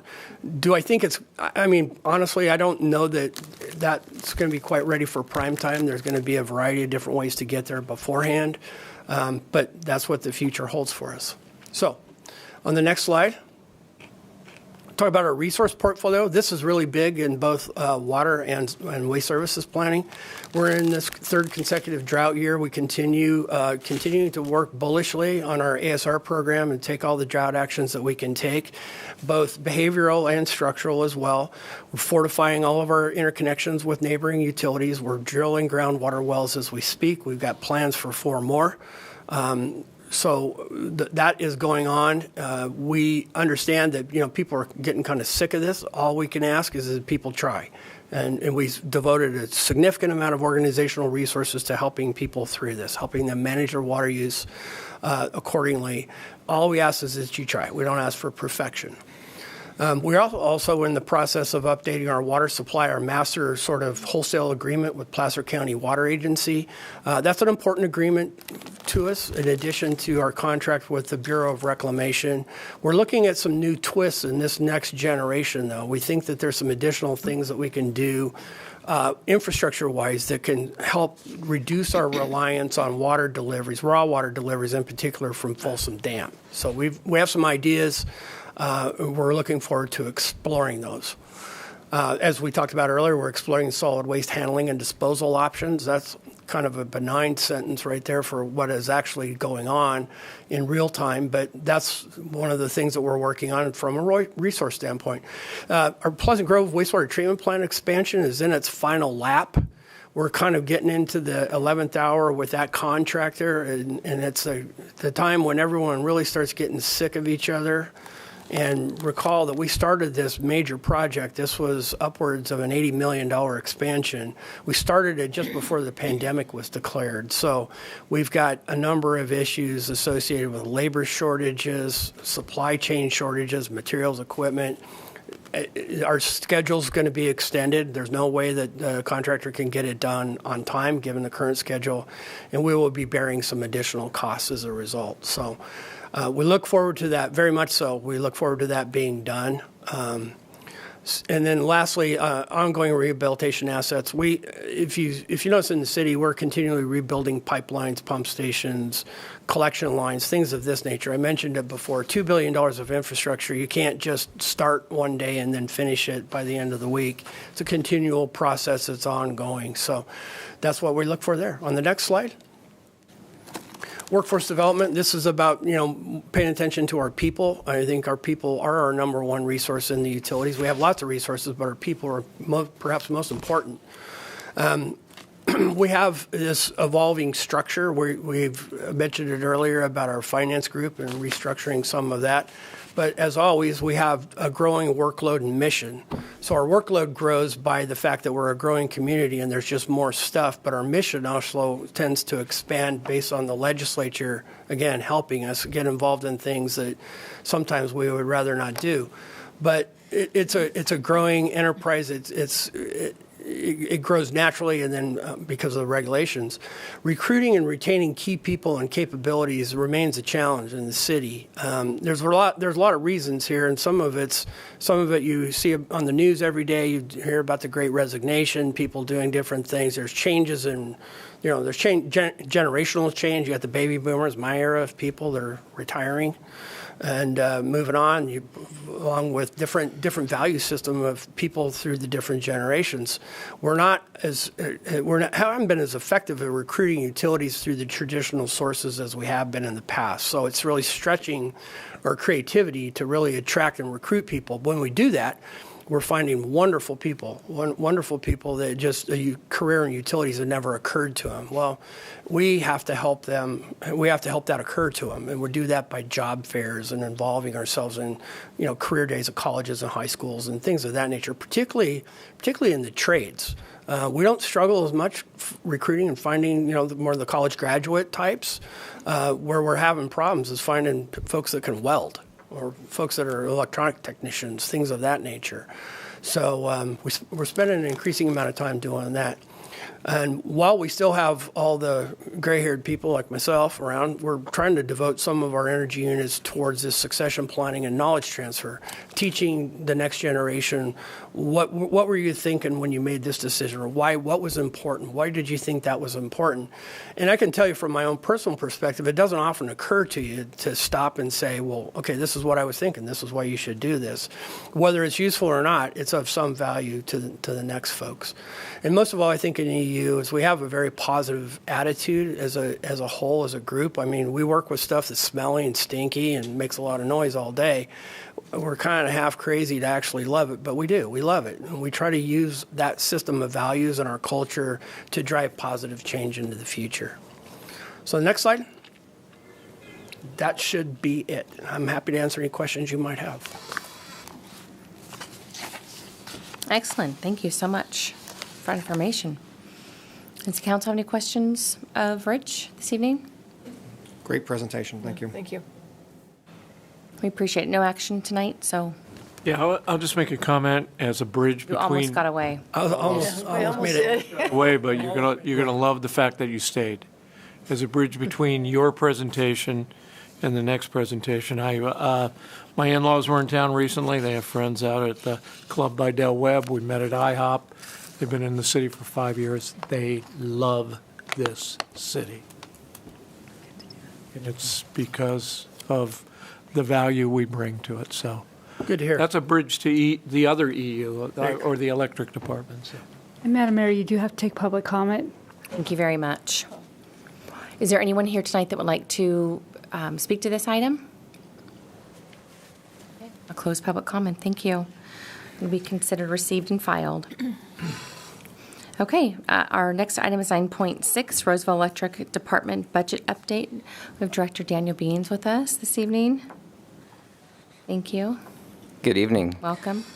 I am Dan Beans, the new electric director for about, 10 weeks now. So good evening, everyone, and thank you for the opportunity to provide a very brief overview of the electric department's FY23 proposed budget. With me today is Eric Campbell. He is our very talented finance manager, and he will be providing the presentation and details of our budget. So the budget proposal is in alignment with the strategic goal of remaining fiscally responsible in a changing world. The positions we're requesting are needed to help us deliver on our mission to deliver safe, reliable electricity at competitive rates with exceptional service. The proposed budget maintains compliance with our financial policies, and both of our debt service coverage ratio and days of cash on hand will remain, are forecasted to remain above target. So I would like to highlight one major change from previous budget proposals. So for the first time, we are requesting to transfer around $4 million from our rate stabilization fund in order to balance the budget. This request may seem out of place, given that you've recently approved rate increases for this year and next, the first in 7 years. And up until a few short weeks ago, this transfer was actually not anticipated.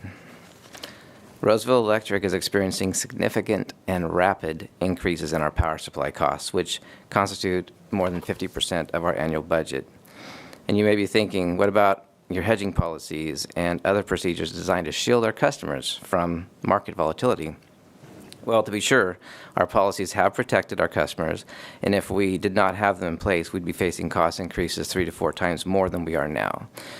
So the Rate Stabilization Fund was created for such a time as this. The amount requested is about 6% of the overall fund. It leaves about $64 million in reserve for future needs. Depending on the persistence of these power supply cost pressures, we may be needing to consider more rate increases beginning in 2024. For now, though, we're keeping our eyes open, evaluating our policies, watching the market, optimizing our market purchases within the policy. We're always lobbying for common sense in legislative and regulatory actions while keeping the lights on. Other steps we've taken is we've reduced some of our training and travel budgets, some of our metering and repair and maintenance material costs, as well as some customer program reductions. And with that, I'll have Eric go through the presentation, and we'll be happy to take questions at now or at any point. So take it away. Thank you, Dan. Eric Campbell, Roseville Electric for the record. Next slide, please. So what's in the electric utility budget? The first one is the big item is electric operations. It's about $146 million. Within that is our power supply budget, which is $86 million. So it's a big chunk of that number. And the second big piece is labor, which is $36 million. Next is capital investments. We're proposing about $22 million for FY23. $14 million of that is funded by customers. The remainder is funded by developers. Next is the franchise fee. That's 4% of our approved budget. We're estimating that to be about $7.5 million, so that's money that we transfer to the general fund. It goes to Parks and Rec, Fire, and Police. City streetlights, we have $1.4 million in this proposed budget. Traffic signals, $2.5 million. And then the utility billing function, we pay 50% of that department's cost. We share it with EU. It's about $4 million for electric. And then the UEC, again, we split that with EU, and our portion of that is $700,000. And then finally, these are all the shared services that we receive from the city attorney's office, IT services, et cetera. We pay about $5.7 million for the electric department. Next slide, please. I want you to focus your attention on the far right column where it has the proposed FY23 budget. This is what you're going to be seeing, I think, next month when you see the budget presentation from Dom and Dennis. It does balance there at the bottom. You see the net annual cash flow. It comes out to a 0 there on the far column. So it is a balanced budget, but we do need that rate stabilization fund transfer of $4 million. Just a couple things to call out. On energy sales, that first line there, we have a projection of $169 million. That's about $12 million more than we had in our budget for FY22. What's in that? About $6 million is the rate increase that was approved last year, last fall, that went into effect January of 22, and there's a second increase in January of 23. And then we also have an assumption in there for the hydroelectric charge, about $4.5 million. Rich mentioned the drought earlier. We have the hydroelectric mechanism built into rates, and so we've tried to estimate what that surcharge is going to be in FY23. Dropping down to operating expenses, you can see that was $128 million in FY22. We're proposing $146 million in FY23. The big number there is power supply. Power supply is up $13 million. It's about a 20% increase over the FY22 budget. The next big item in that bucket is labor, is about $3 million in increases. A few more items is the indirects we receive from the city on those shared services that I mentioned earlier. Those are up about $1 million. And then the PERS unfunded liabilities up about $1.1 million over FY22. And so those are really the four big items that are driving the increase from FY22 into FY23. And then again, I mentioned, or Dan mentioned the rate stabilization fund transfer of $4 million. We're going to be asking for authorization to transfer $4 million. However, we're going to evaluate that at the end of the year, at the end of FY23. If we don't need the entire $4 million, we won't transfer the entire amount. Next slide, please. Financial policies. This is something that we keep our eyes on. Frequently, we look at it monthly, quarterly, et cetera. Looking at our days cash on hand metric, our policy is to have at least 250 days cash on hand. We're actually forecasting 416 days with this proposed budget. Debt service coverage ratio, our policy target is 2. We're projecting 2.17. That's pretty low for us in terms of what you've seen historically out of electric. That only leaves about $2 million in room in terms of expenses that we could add and stay above that 2 target that you see there. And then lastly, the rate stabilization fund. We have a policy target of actually a range for that particular fund of 40 to 90%. With this proposal, we're looking at a balance of about 42% of our O&M budget. And Dan mentioned that the $4 million transfer is roughly 6% of the rate stabilization fund transfer. Next is our financial foundation. First here is the financially centered cost-based and competitive rates. Cost-based, that's consistent with our rate-making policy to have our revenue match our cost. And then competitive rates, I think we've shared in the past that our rates are among the lowest in the state. I think maybe the third based on our research. That the lowest 2 municipal utilities, I think, are both irrigation districts throughout the state. Regionally, comparing against PG&E and SMUD, against PG&E, residential's rates are more than 50% lower than PG&E rates, and they're about 10% lower than SMUD rates. Secondly, we may require additional revenue with the volatile energy markets that Dan mentioned earlier. We do a periodic biannual review of our rates, our rate study. We're going to be getting into that early in 23 with particular focus on the energy markets and the impact it has on our forecast. We'll be looking at a number of different scenarios, potentially leveraging reserves, a base rate increase, or even a energy surcharge, which might be a little bit different, but it would be more of a temporary type thing that really mirrors what we're seeing in the energy market. Next, continued emphasis on liquidity and cost discipline. I previously mentioned the days cash on hand metric. We're over 400 days cash on hand, so we've built strong cash balances. We continue to assess and defer capital projects. We have a 10-year capital plan, so we do a lot of review in terms of moving projects up, deferring them, things of that nature. And then lastly, our debt rating is AA, and that's squarely in the mid-high grade range. It's about 2 notches below prime. And this is very important to us, not only from an accomplishment perspective, but we're going to be in the market in FY23 for some debt. And so having this rating going into that debt offering is going to be pretty important to us to get the best rate possible. Next slide. Key trends and issues or concerns. Number one, obviously economic uncertainty, which is inflation. Rich mentioned that in his presentation, and then power supply cost for us. Recruitment and retention. This is a persistent challenge for electric as well. Something that we did in this past year is create a new entry-level analyst position. It's an associate assistant analyst. And so we're really going to try to train up folks, versus trying to hire in the marketplace. We're facing the same challenges that Rich mentioned on the EU side. We've approved, I believe, 7 of these so far in the past year. And we've had pretty good luck with bringing these folks on board and, getting them into the queue and familiarizing them with the electric utility space.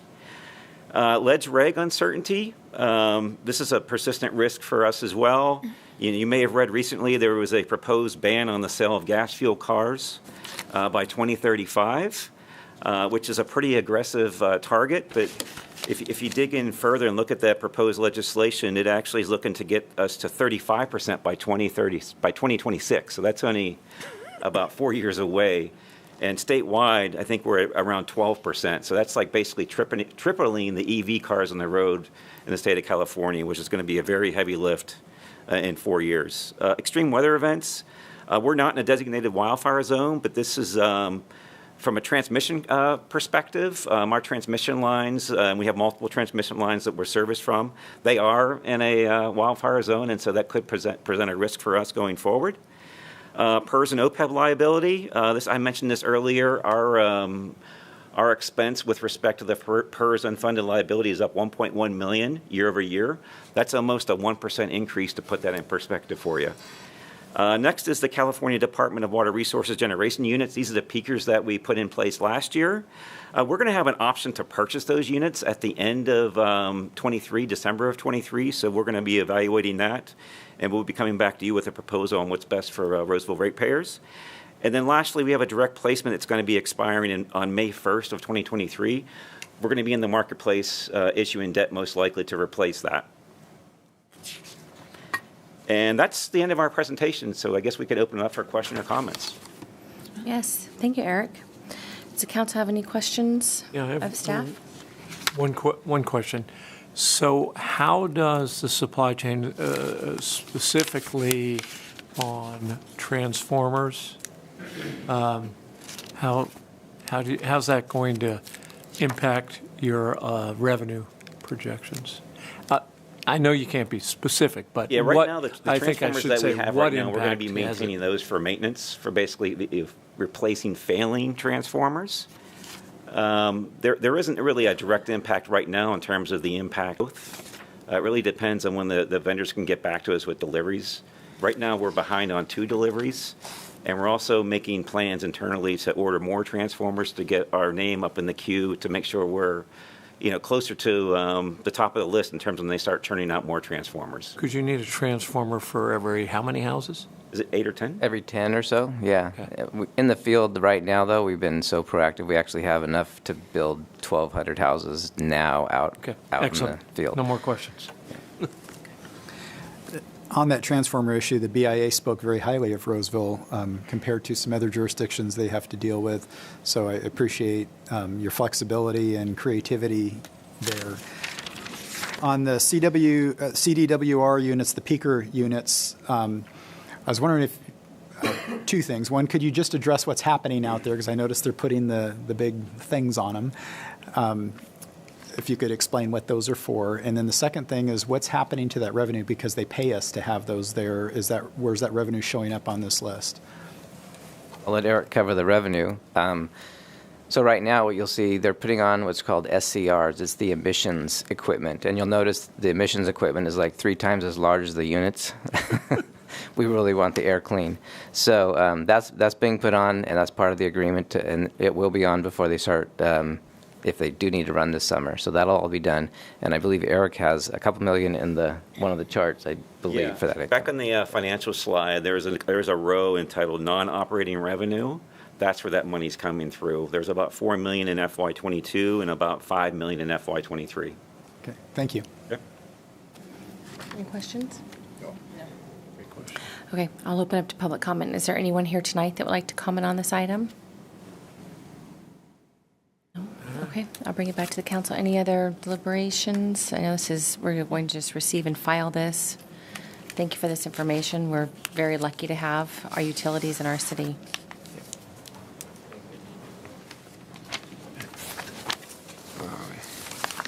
We will move into the public hearing portion of our meeting.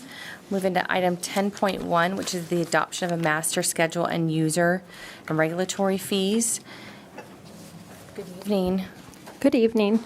My name is Janine Thrash with the Finance Department, and we're here today to ask for you to adopt the master fee schedule for fiscal 23.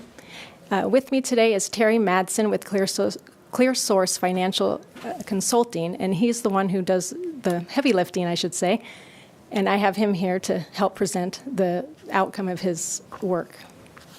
Very good. Thank you, Mayor and members of the City Council, for allowing me to participate on this topic. This is an item that comes before you annually, but we do like to refresh the council and refresh the community on the topic. Next slide, please. Next slide, please. So just as a reminder, what we're dealing with here are commonly referred to as user and regulatory fees. These are amounts collected by cities throughout the state when there's a discrete or particular recipient of service rather than a service being provided to the community as a whole. So a lot of times we think of a direct receiver of service. We might find a direct offset so that we can reserve as many of our general fund, unobligated general fund revenues as possible to provide those broad community-wide services. Next slide, please.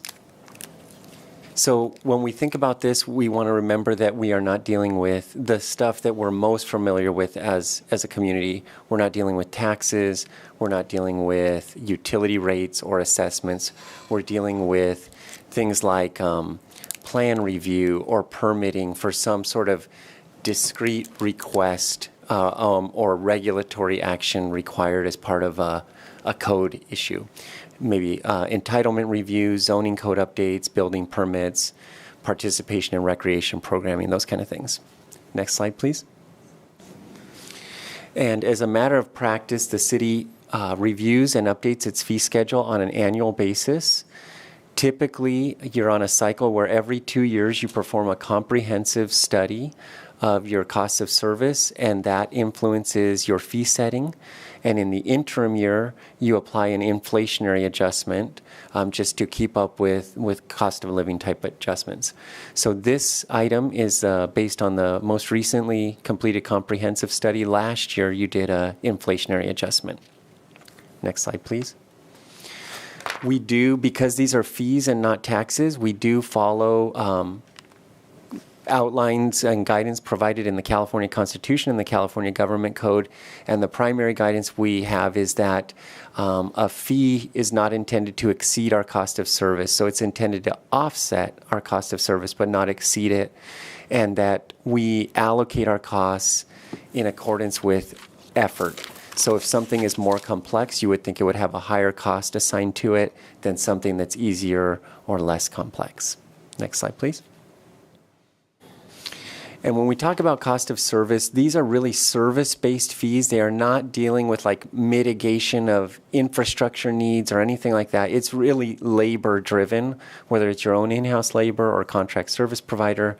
But once we know it's labor-driven and it's a service-based fee, for most of your fees, you could think of them as influenced by this math formula, where we value an hour of time. And if we knew something takes us 2 hours, and we were worth $150 an hour, we would say that's a cost of service of $300.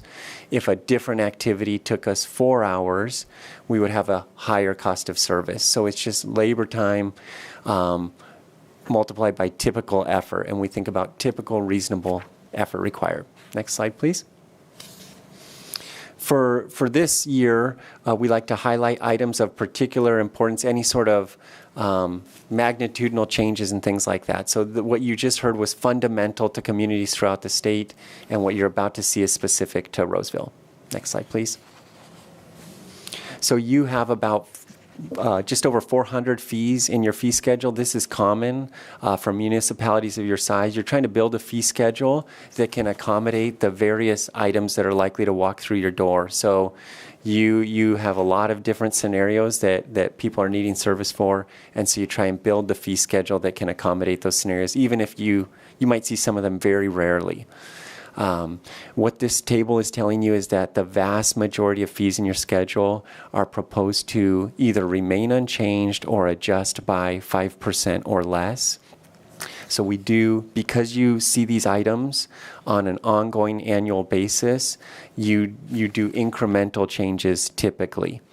And so there are several fees that are proposed to increase by just over or more than 5%, and there are 3 new fees proposed. I'd like to walk through those with the council. Next slide, please. So other items of importance are that there are no new development fees proposed.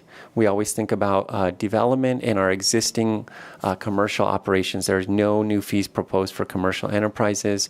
And really the purpose of this fee adjustment is simply to maintain your existing cost recovery levels. As costs increase, we like to adjust fees to keep up with that cost change so that we don't fall behind in our cost recovery. Next slide. So here's the details or the summary of these sort of non-CPI type changes. Next slide. We have 3 new fees proposed. One is it's called a police department citation sign-off. And so if I'm issued maybe a fix-it ticket maybe I'm driving with a broken taillight or something and it requires a sign-off, police departments can provide those sign-offs. And if I received a citation from Roseville PD. They will sign that citation off for no charge after review. This is a sign-off fee that would only apply for people that received a citation that was issued by an agency other than Roseville PD. So it's common amongst municipalities to have a sign-off fee. And really, one of the things that can encourage is people not coming to Roseville looking for free service just because this other agency has a sign-off fee. So it's just trying to keep you in line with the region. There are 2 new fees proposed in the Development Services Department, and they're both linked to changing of addresses. So change of address fee or street name fee change, or street name change fee. These are services that are already provided by the department, but there is no fee called out in the fee schedule, so we want to make sure that it's clear to people. And these are post-development. These would not apply to new developments. Next slide. There are several fees proposed to increase by more than 5%. 4 of them fall in the electric world.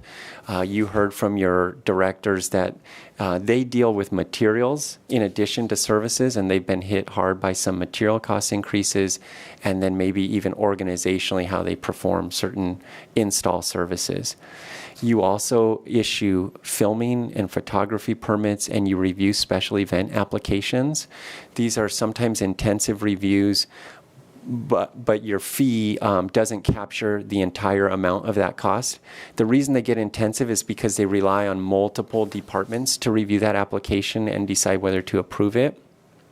So over time, for the last several years, even though you have less than full cost recovery, we have not elected to take it overnight to full cost recovery. Instead, staff has recommended these periodic adjustments of about $25 a year, and over time just phasing in that change. So that applies to both filming and photography permits. And just as a reminder to the council, this is the special event application review only. If a special event needed some sort of city permitting or city support, there's different structures intended to collect those costs. This is just the application review itself. Next slide. And this one is talking the same thing. There's just a $25 increase, and your application fees today are built to accommodate different levels of intensity of special event application review. Next slide. From a fiscal impact standpoint, we anticipate just under $500,000 of revenue impact. Next slide, please. And what we want to note here, I think what's critical to note, is this is not a revenue increase that would fund new services. This is simply to offset the costs of existing services that are already being provided. So we're just trying to avoid sort of a degradation in our existing cost recovery as we face cost increases over time. Next slide. So this is a public hearing item. Because these are fees, they're adopted at the conclusion of a public hearing. The City Council is being asked to open the public hearing and adopt a resolution, adopting the updated schedule of fees, and then authorizing the Assistant City Manager and Finance Director to make that inflationary adjustment in the interim year. This concludes our presentation. Thank you so much for your time and attention. Thank you very much. Does the council have any questions before we open up to public comment? Go ahead. Quick question, just a clarification. I'm pretty sure I know what this is, but the change of address, we're talking more of a developmental type change, not somebody moving and doing a change of address like at the post office. Correct. Just want to make sure that. Thank you for clarifying that. That's all. Okay, I'll open up to public comment. Is there anyone here tonight that would like to address this item? No, okay. I'll close public comment. Any other deliberation? Actually, I'll close the public hearing. Any other deliberation from council? Okay, we have want to read the motion? Thank you. Thank you. So the motion tonight before you is to adopt resolution number 22-100, adopting a master schedule of user and regulatory fees effective July 1st, 2022 through June 30th, 2023. If I can get a motion, please. So moved. Second. Thank you. Thank you both very much. Thank you. So a motion was made by Vice Mayor Heldeshelt with a second by Councilmember Mendoza. And with that, we'll start our roll call with Vice Mayor Heldeshelt. Yes. Councilmember Albert. Yes. Councilmember Mendoza. Yes. And Councilmember Rucucci. Yes. Mayor Bernasconi. Yes. Thank you. Motion passes unanimously. Thank you. We have another public hearing. It's item 10.2, Sierra Vista Specific Plan Parcels, KT40A and KT40B, Specific Plan Amendment and Development Agreement Amendment. So I'll open the public hearing, and we have our staff ready to go tonight. Good evening. Good evening, Mayor Bernasconi and members of the City Council. I'm Greg Bitter, Planning Manager with your Development Services Department. Tonight I'm here with Derek Ogden, our Senior Planner, and Kenny Shallow, our Associate Planner, to present to you this item regarding the Sierra Vista Specific Plan. Tonight's item will allow development on 2 parcels of land at the westernmost portion of the city, and I'm going to turn it over to Kenny for your presentation. Thanks, Greg. Good evening, Mayor Bernasconi and council members. My name is Kenny Shallow, Associate Planner, here to present SDO, which is a multifamily residential development. The project site is located on Sierra Vista Specific Plan parcels KT40A and KT40B, located at the northwest intersection of Santucci Boulevard and Baseline Road. The site is approximately 24 acres and has a land use designation of community commercial and commercial mixed use, and a zoning designation of commercial mixed use with the special area overlay. The specific plan has allocated 209 units to the site, but the site is currently vacant. The property has frontage on Baseline Road to the south and is adjacent to Curry Creek Open Space Preserve to the north and east, with an undeveloped park parcel to the west. The proposed project is a 209-unit multifamily residential development, which is a principally permitted use in the CMU zone. The entitlements before the City Council tonight are a specific plan amendment and 2 development agreement amendments. As part of the project, the Planning Commission approved a tentative subdivision map, design review permit, and tree permit at the March 24th Planning Commission meeting. The specific plan will be amended to reflect the subdivision of the site into 3 parcels, KT40A, B, and C. The specific plan envisioned the site to be developed with a vertical mixed-use project with a combination of commercial, office, and residential uses. But with the proposed project, KT40A will be developed with horizontal-style apartments, while KT40B and C will be anticipated for commercial uses and are not proposed to be developed at this time. The special area overlay in the specific plan will be amended to modify the permitted uses on KT40B and C to ensure compatibility with the adjacent residential use, allowing uses such as retail, restaurant, and offices, while prohibiting potentially incompatible uses such as auto repair, gas stations, and drive-thrus. The table of permitted uses is included with the specific plan change pages in Exhibit B of the council communication. Because the project has maintained the same number of units in the specific plan, there will be no new impacts to plant infrastructure, roadways, or other public facilities. This is the approved site plan for reference. The project is designed with duet-style homes, which are attached single-family homes. The units will be for rent, and the community will be gated. And these are the approved elevations. There will be 3 different plan types that are all single-story, ranging from 700 to 1,000 square feet. The project site is currently covered by 2 development agreements, which results in an inconsistency in the development fees for the project because each DA has a different fee structure. The applicant proposes to rectify this by amending the Baybrook DA to exclude the portion of the project site and including it with the baseline P&R DA. A new section is added to the baseline P&R DA, which outlines the infrastructure fee allocations for the parcels. And similar to other DAs in the specific plan, the baseline P&R DA will be amended to remove the previous fee deferrals, except for the deferrals of the Sparta Tier 2 traffic fee and citywide park fee. Early notification of the project was posted on the Arcona website, and a notice of the public hearing was mailed to a 300-foot radius, published in the Press Tribune, and also posted on the Arcona website. No public comments have been received.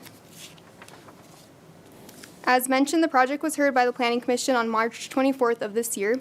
The Planning Commission unanimously approved the design review permit, tentative subdivision map, and tree permit, and recommended City Council approve the specific plan amendment and development agreement amendments. Based on staff's recommendation, the Planning Commission found the project is consistent with all applicable goals, policies, and standards of the general plan, Sierra Vista specific plan, and zoning ordinance, and consistent with CEQA. An addendum to the Sierra Vista specific plan EIR was prepared, which determined there are no new environmental impacts resulting from the project. The Planning Commission recommends City Council take the actions listed on this slide, approving the project entitlements. And that concludes my presentation. I'm available for any questions. Thank you, Kenny. Does the council have any questions of staff at this time? Councilman Balvin? Are there any residents within 300 feet? Not currently. So, no. Not currently. Just thought I might point that out. And okay, thank you. Could I see, sorry, could I see slide 7 again?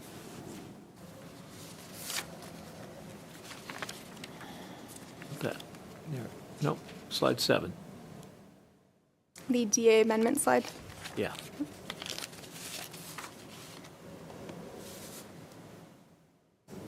Thanks. Okay, any other questions? Okay, I'll open this up to public comment. I know the applicant is here, Okay. Mayor. Does the applicant want to come forward?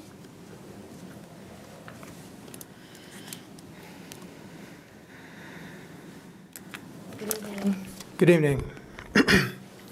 My name is Chris Dickinson with Town Development, and I'd like to thank you for your time and consideration here tonight.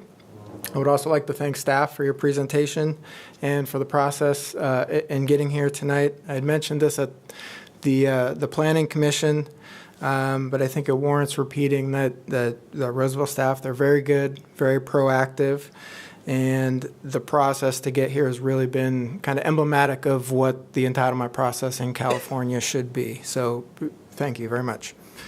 A quick introduction into Town Development.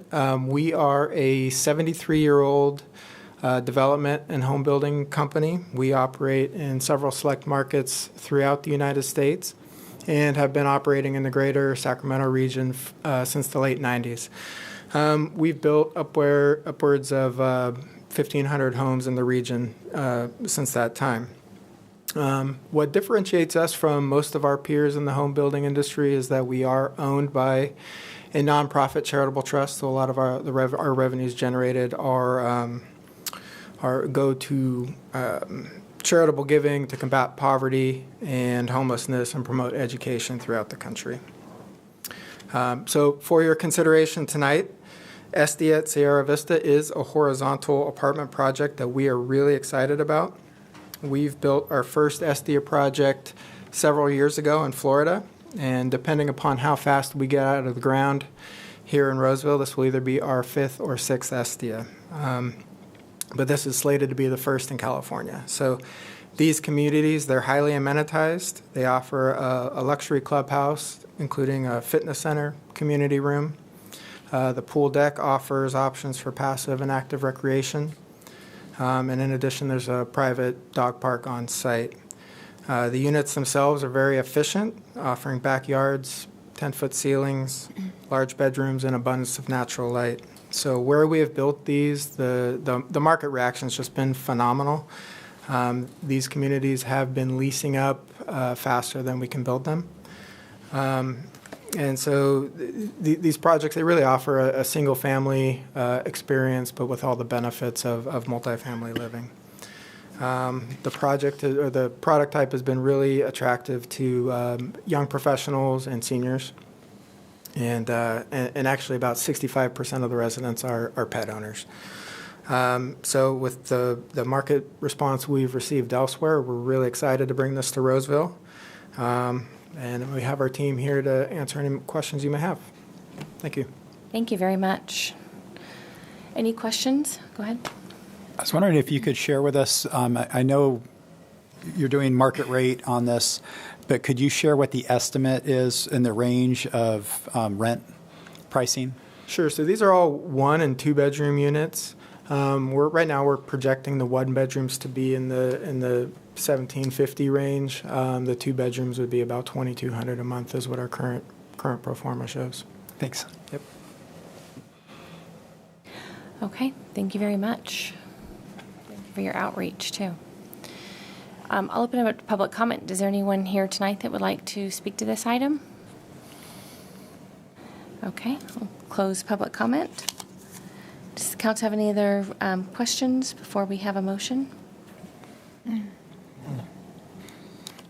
to read the motion? Ready? Yes. So a motion is tonight to consider the seventh addendum to Sierra Vista Specific Plan EIR. Adopt the resolution number 22-107, amending the Sierra Vista Specific Plan.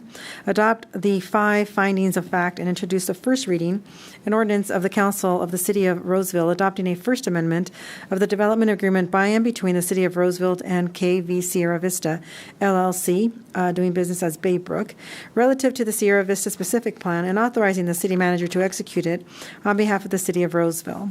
And adopt the 5 findings of fact and introduce the first reading and ordinance of the City Council of the City of Roseville, adopting a second amendment of the development agreement by and between the City of Roseville and KV Sierra Vista LLC, known as Baseline PNR DA, relative to the Sierra Vista Specific Plan, and authorizing the city manager to execute it on behalf of the City of Roseville.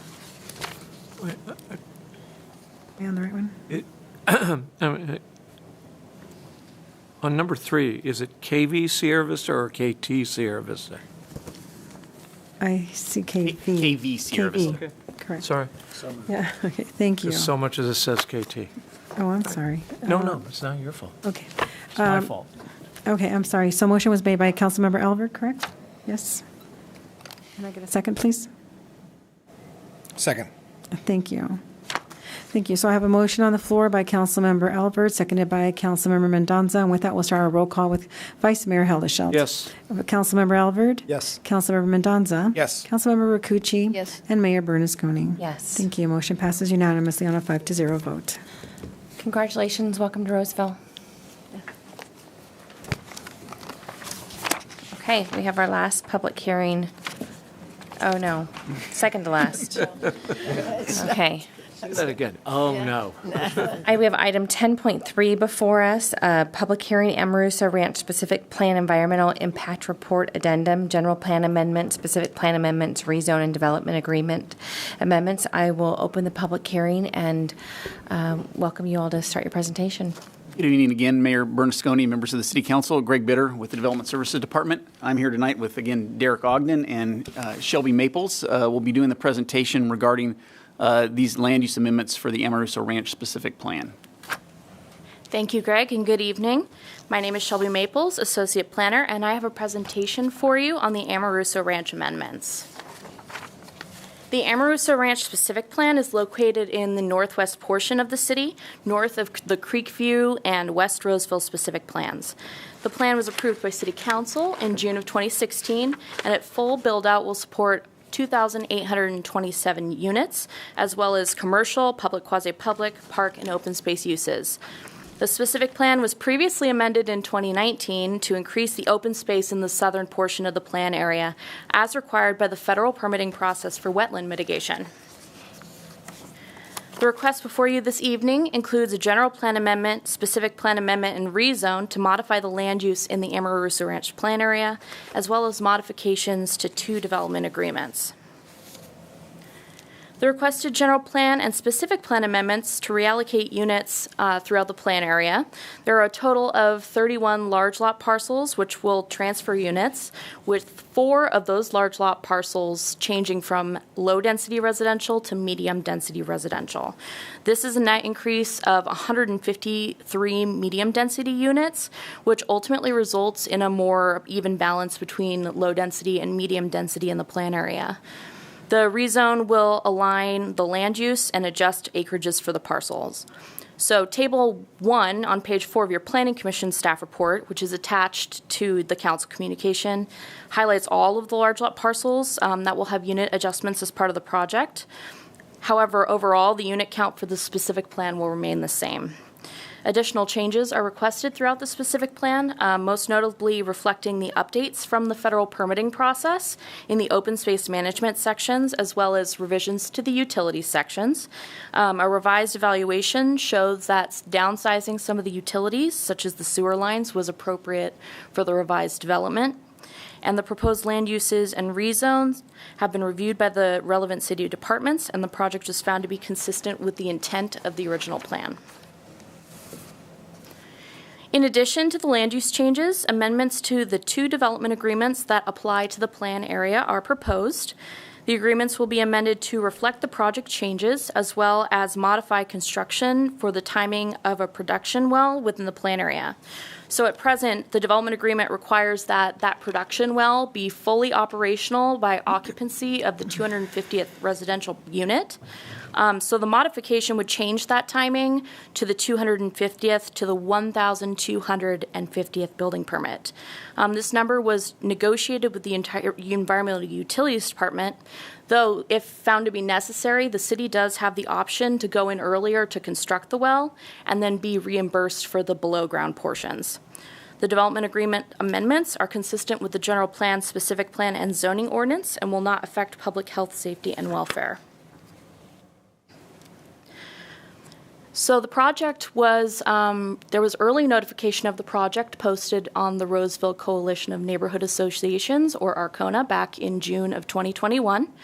We also posted notice with ARCONA for both the Planning Commission and City Council hearings, and because there are not currently neighborhood associations in Amoruso, they were posted on the general board and also tagged the Fitiment Farms Neighborhood Associations. So one comment was received on the project prior to staff report publication. This neighbor is an adjacent property owner to the west of the site.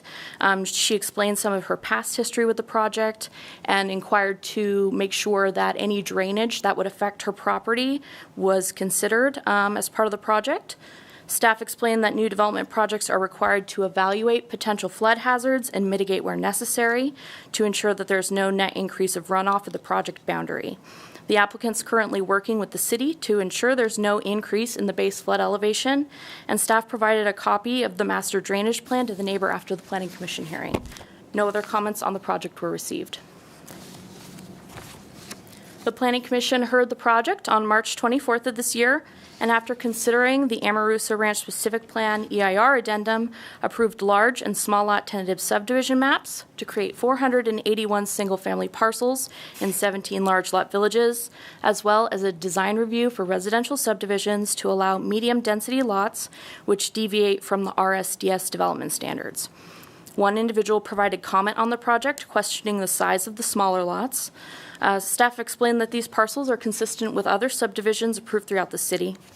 The Planning Commission also recommended that the City Council approve the general plan amendments, specific plan amendments, rezone, and development agreement amendments for the project.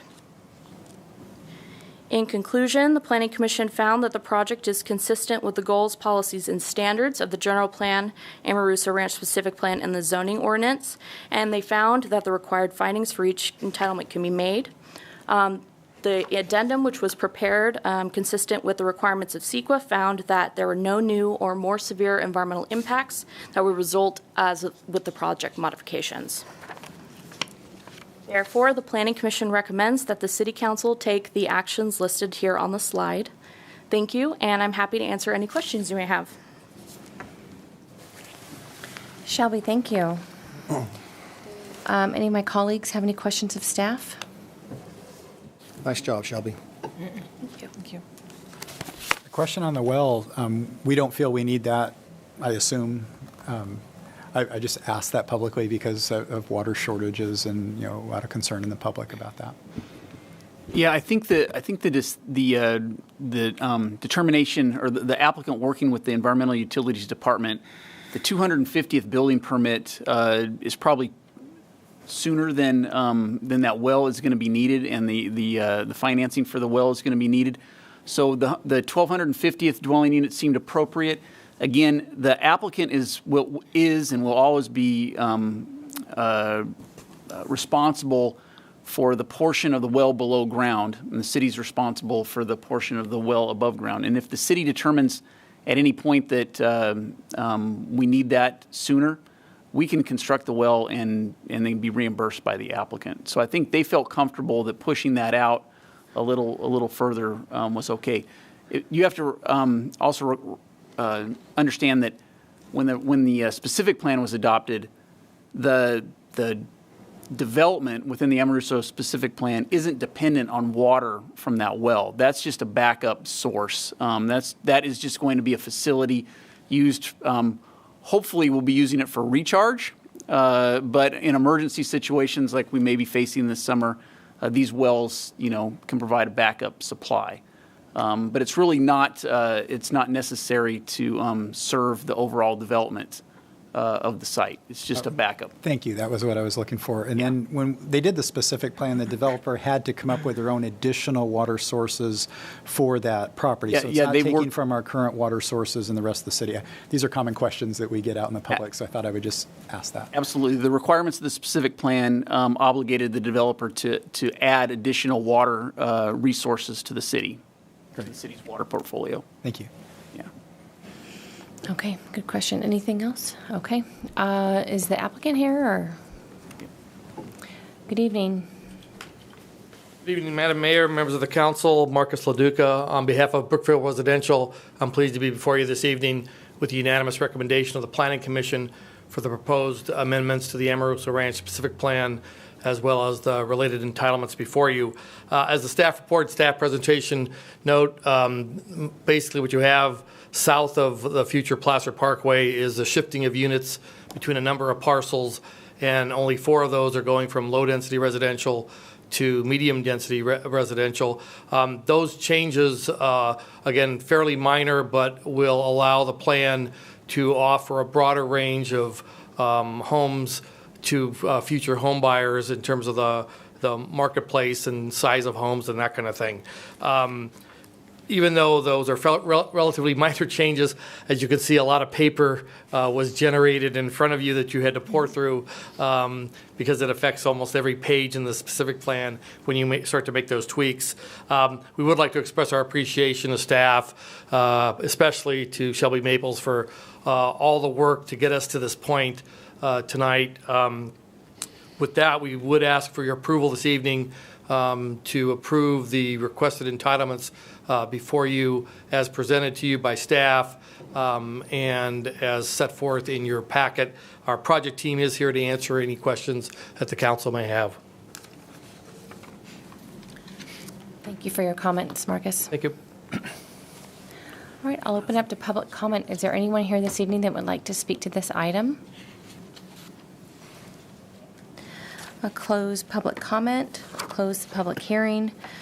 Any other dialogue with the council? Anything else? I was just going to make a comment. I was just particularly impressed that, on many of our, well, all of our projects, you notice people, if you have Arcona or 300 feet away, that there was a resident that didn't fit that kind of qualifications, and she came and got really good information from the applicant and from staff, and I thought that was really good. So. Okay, anything else? All right, I think we're ready for a motion. Thank you. So motion tonight is for the City Council to adopt Resolution Number 22-101, amending the general plan to change the land use designation on certain real property in the City of Roseville, and adopt Resolution Number 22-102, amending the Amoroso Ranch specific plan, and introduce the first reading of ordinance of the City Council of Roseville, amending zoning ordinance Number 5248 of the City of Roseville, changing the zoning of certain real property located within the City of Roseville, and consider the 5 findings of fact and introduce for first reading an ordinance adopting the Second Amendment of the Development Agreement by and between the City of Roseville, Brookfield Sunset LLC, and Jennifer M. Amoroso, a successor trustee of the Amoroso Family Living Trust, dated March 14th, 2005, relative to the Amoroso Ranch Pacific Plan, 2.5.7 acres, and authorizing the city manager to execute it on behalf of the City of Roseville, and consider the 5 findings of fact, introducing for first reading an ordinance adopting the Second Amendment of the Development Agreement by and between the City of Roseville, Brookfield Sunset LLC, and Jennifer M. Amoroso, successor trustee of the Amoroso Family Living Trust, dated March 14, 2005, relative to the Amoroso Ranch specific plan, which is 148.7 acres, and authorizing the city manager to execute it on behalf of the City of Roseville. And if I could just add to that, we also need the council to consider the addendum to the Amoroso Ranch specific plan EIR. Correct. Sorry about that. Was that Councilmember Albert? Thank you. Second. Thank you. We have a motion on the floor with Councilmember Alver making the motion, with a second by Councilmember Mendonza. And with that, we'll start a roll call with Councilmember Haldeshelt. Aye. Yes. Vice Mayor Hollischelt. Councilmember Albert? Yes. Councilmember Mendoza? Yes. Councilmember Rokucci? Yes. And Mayor Bernasconi? Yes. Thank you. Motion passes unanimously on a 5-0 vote. All right. Thank you. Almost there. Man. Sean, you cleared the room out. Okay, our last public hearing for this evening, item 10.4, 649 Riverside Avenue, infill parcel 179, general plan agreement and rezone. I'll open the public hearing, and we're ready to hear from staff. Good evening again, Mayor Bernasconi and members of the City Council. Greg Bitter with your Development Services Department, with Derek Ogden, Senior Planner, and now Sean Morales, our Associate Planner. Sean's going to provide a presentation for the General Plan Amendment and Rezone project at 649 Riverside Avenue. Okay. Good evening, Mayor Bernasconi and council members. As Greg said, my name is Sean Morales. I'm an associate planner, and I'm here tonight to present to you the infill parcel 179 General Plan Amendment and Rezone project. The project site is located at 645 and 649 Riverside Avenue, is approximately 4 acres in size, and is identified as parcel 179 in the city's infill planning area. The site is entirely within the city's regulatory floodplain and has a zoning designation of floodway and a general plan land use designation of community commercial/floodplain. It is bordered on the south and east by Dry Creek and includes the confluence with Kirby Creek.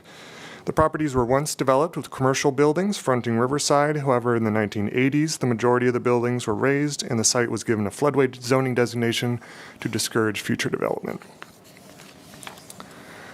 The project site will be a future trailhead for the Dry Creek Greenway East, which will be a multi-use trail along Dry, Kirby, and Linda Creeks from Riverside Avenue to Old Auburn Road. To facilitate construction of the trailhead, the city received a grant to buy the 2 parcels and demolish the 1 remaining building on site. And as a condition of the grant, the city agreed to ensure that the land would remain as open space in perpetuity, which is why this rezone request is before you tonight. So the city requests a general plan amendment to modify the land use designation from community commercial/floodplain to open space slash floodplain, and a rezone to modify the zoning from floodway to open space / floodway. The GPA and rezone requests are evaluated for consistency with the general plan and public interest. The site is adjacent to another open space parcel, is within the city's floodplain, and is already approved for a trailhead, which is consistent with the proposed open space designation. Therefore, the Planning Commission found that the proposal was consistent with the general plan and public interest. Early notification of the project was posted on the Arcona website, and the public hearing notice was mailed to property owners within 300 feet, published in the Sacramento Bee and on the Arcona website once again, and local tribes were contacted for consultation on this project. An EIR was certified for the overall Dry Creek Greenway East Trail project, so an addendum was prepared for this project to address the minor technical changes, and no new impacts were found. The project was heard by the Planning Commission on February 10th of this year, and no public testimony was received. And the Planning Commission recommended the council approve the general plan amendment and rezone in a 5-0 vote with 2 commissioners absent. So in conclusion, the Commission found that the proposed project is consistent with the objectives and overall intent of the general plan, and the rezone will not adversely affect the public interest, safety, or welfare. Therefore, the Commission recommended that the Council take the actions as listed on the slide, and I'm available for any questions. Great, thank you. Does any council questions of staff? Okay, and I don't see anyone here as an applicant. We are the applicant tonight. I was going to say, I don't see anybody else. All right. What about public comment? Is there anybody here tonight that would like to make public comment? No? All right. I'll close the public hearing.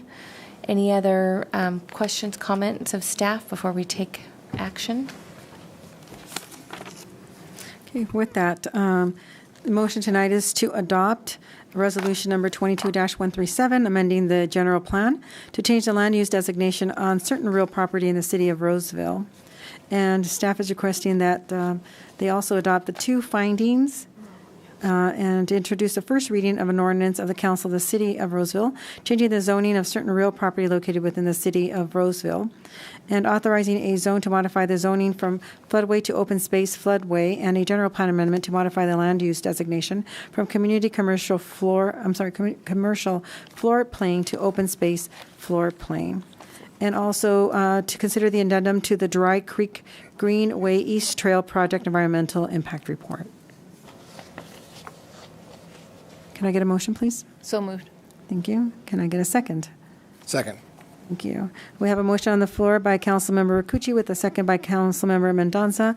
With that, we'll start a roll call with Vice Mayor Helderschelt. Yes. Councilmember Elvert. Yes. Councilmember Mendoza. Yes. Councilmember Rakucci. Yes. And Mayor Bernasconi. Yes. Thank you. Motion passes 5-0 unanimously.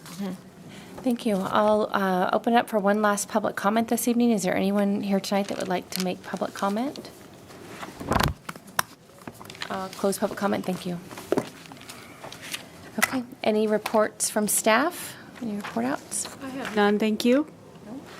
Okay. Councilmember Rakucci, do you want to start us off on any comments? Just a couple things.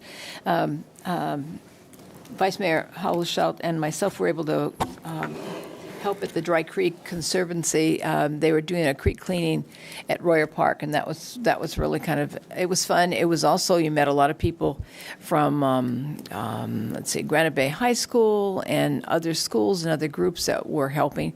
And then just met people who were walking on the trails saying, thank you for doing it. I have to thank them. It was really kind of a fun thing to do. And we found some trash, but not too much. So it was kind of funny because we were sitting there fighting over who could get to the trash first. Yeah, it was. We got kind of crazy, but it turned out really nice.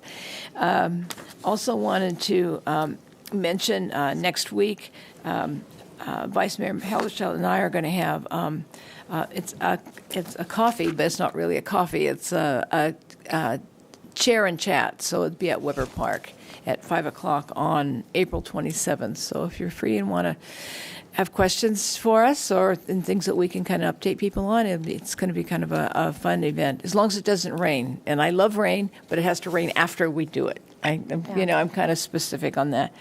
And only other thing, I've just seen a lot more graffiti around in different places that you haven't seen, and so I think it's a fetish for all of us. It's just ugly, and it makes things look ugly. So if you see it, please report to the city so that they can, especially if you take a picture and send it to the city, that's even better because then they can see where it's at and know more information. So we all want to keep the city looking nice, and we actually have more code enforcement people on board. I think we just have a lot of people who are just thinking doing graffiti is a fun thing to do, and we've got to prove to them it's not here in Roseville. Okay, Tracy, your turn.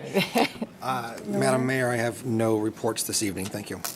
Anything over here? Yeah, I had the privilege of representing you all at Tessa, I just looked, Schaefer's Eagle Scout Court of Honor a week ago Monday. A week ago Saturday. She was very appreciative of that. Taco Throwdown is this Saturday. I'm being judgy on Saturday, okay? The only thing I wanted to share, I don't have anything special to report right now other than I had an accident in Lincoln, and I was being rushed to an emergency room in Roseville, and I was in stop-and-go traffic on Highway 65 for quite a while. And it was very first-hand experience about the importance of widening that road. And I can't imagine somebody in Lincoln having a heart attack or something much more serious than I had and trying to get to a hospital because they don't have any right there. That's something, I just thought I'd put it out there, but firsthand I see that angle of the emergency travel being hindered by the traffic in our two-lane road there. Yeah, especially think about trying to deliver a baby, maybe, right? Heading down that road. Was I the only one that was thinking that? Okay. No, I was thinking the same thing. Okay, you were. Well, we have had a full agenda tonight between water and power and housing and waste and development, so I won't keep us any longer. Hope everyone had a great Easter. A few of us are heading late next week for an advocacy trip on behalf of the council. We have lots of things going on, I think probably between all of our committees. And just appreciate the work that you all do. We had a full house in here tonight and lots of work done on staff's behalf. So thank you all very much. I will adjourn us. And I know we have 2 back-to-back meetings in May, the 11th and the 18th. So we'll meet you back here in May. Thank you all for being here.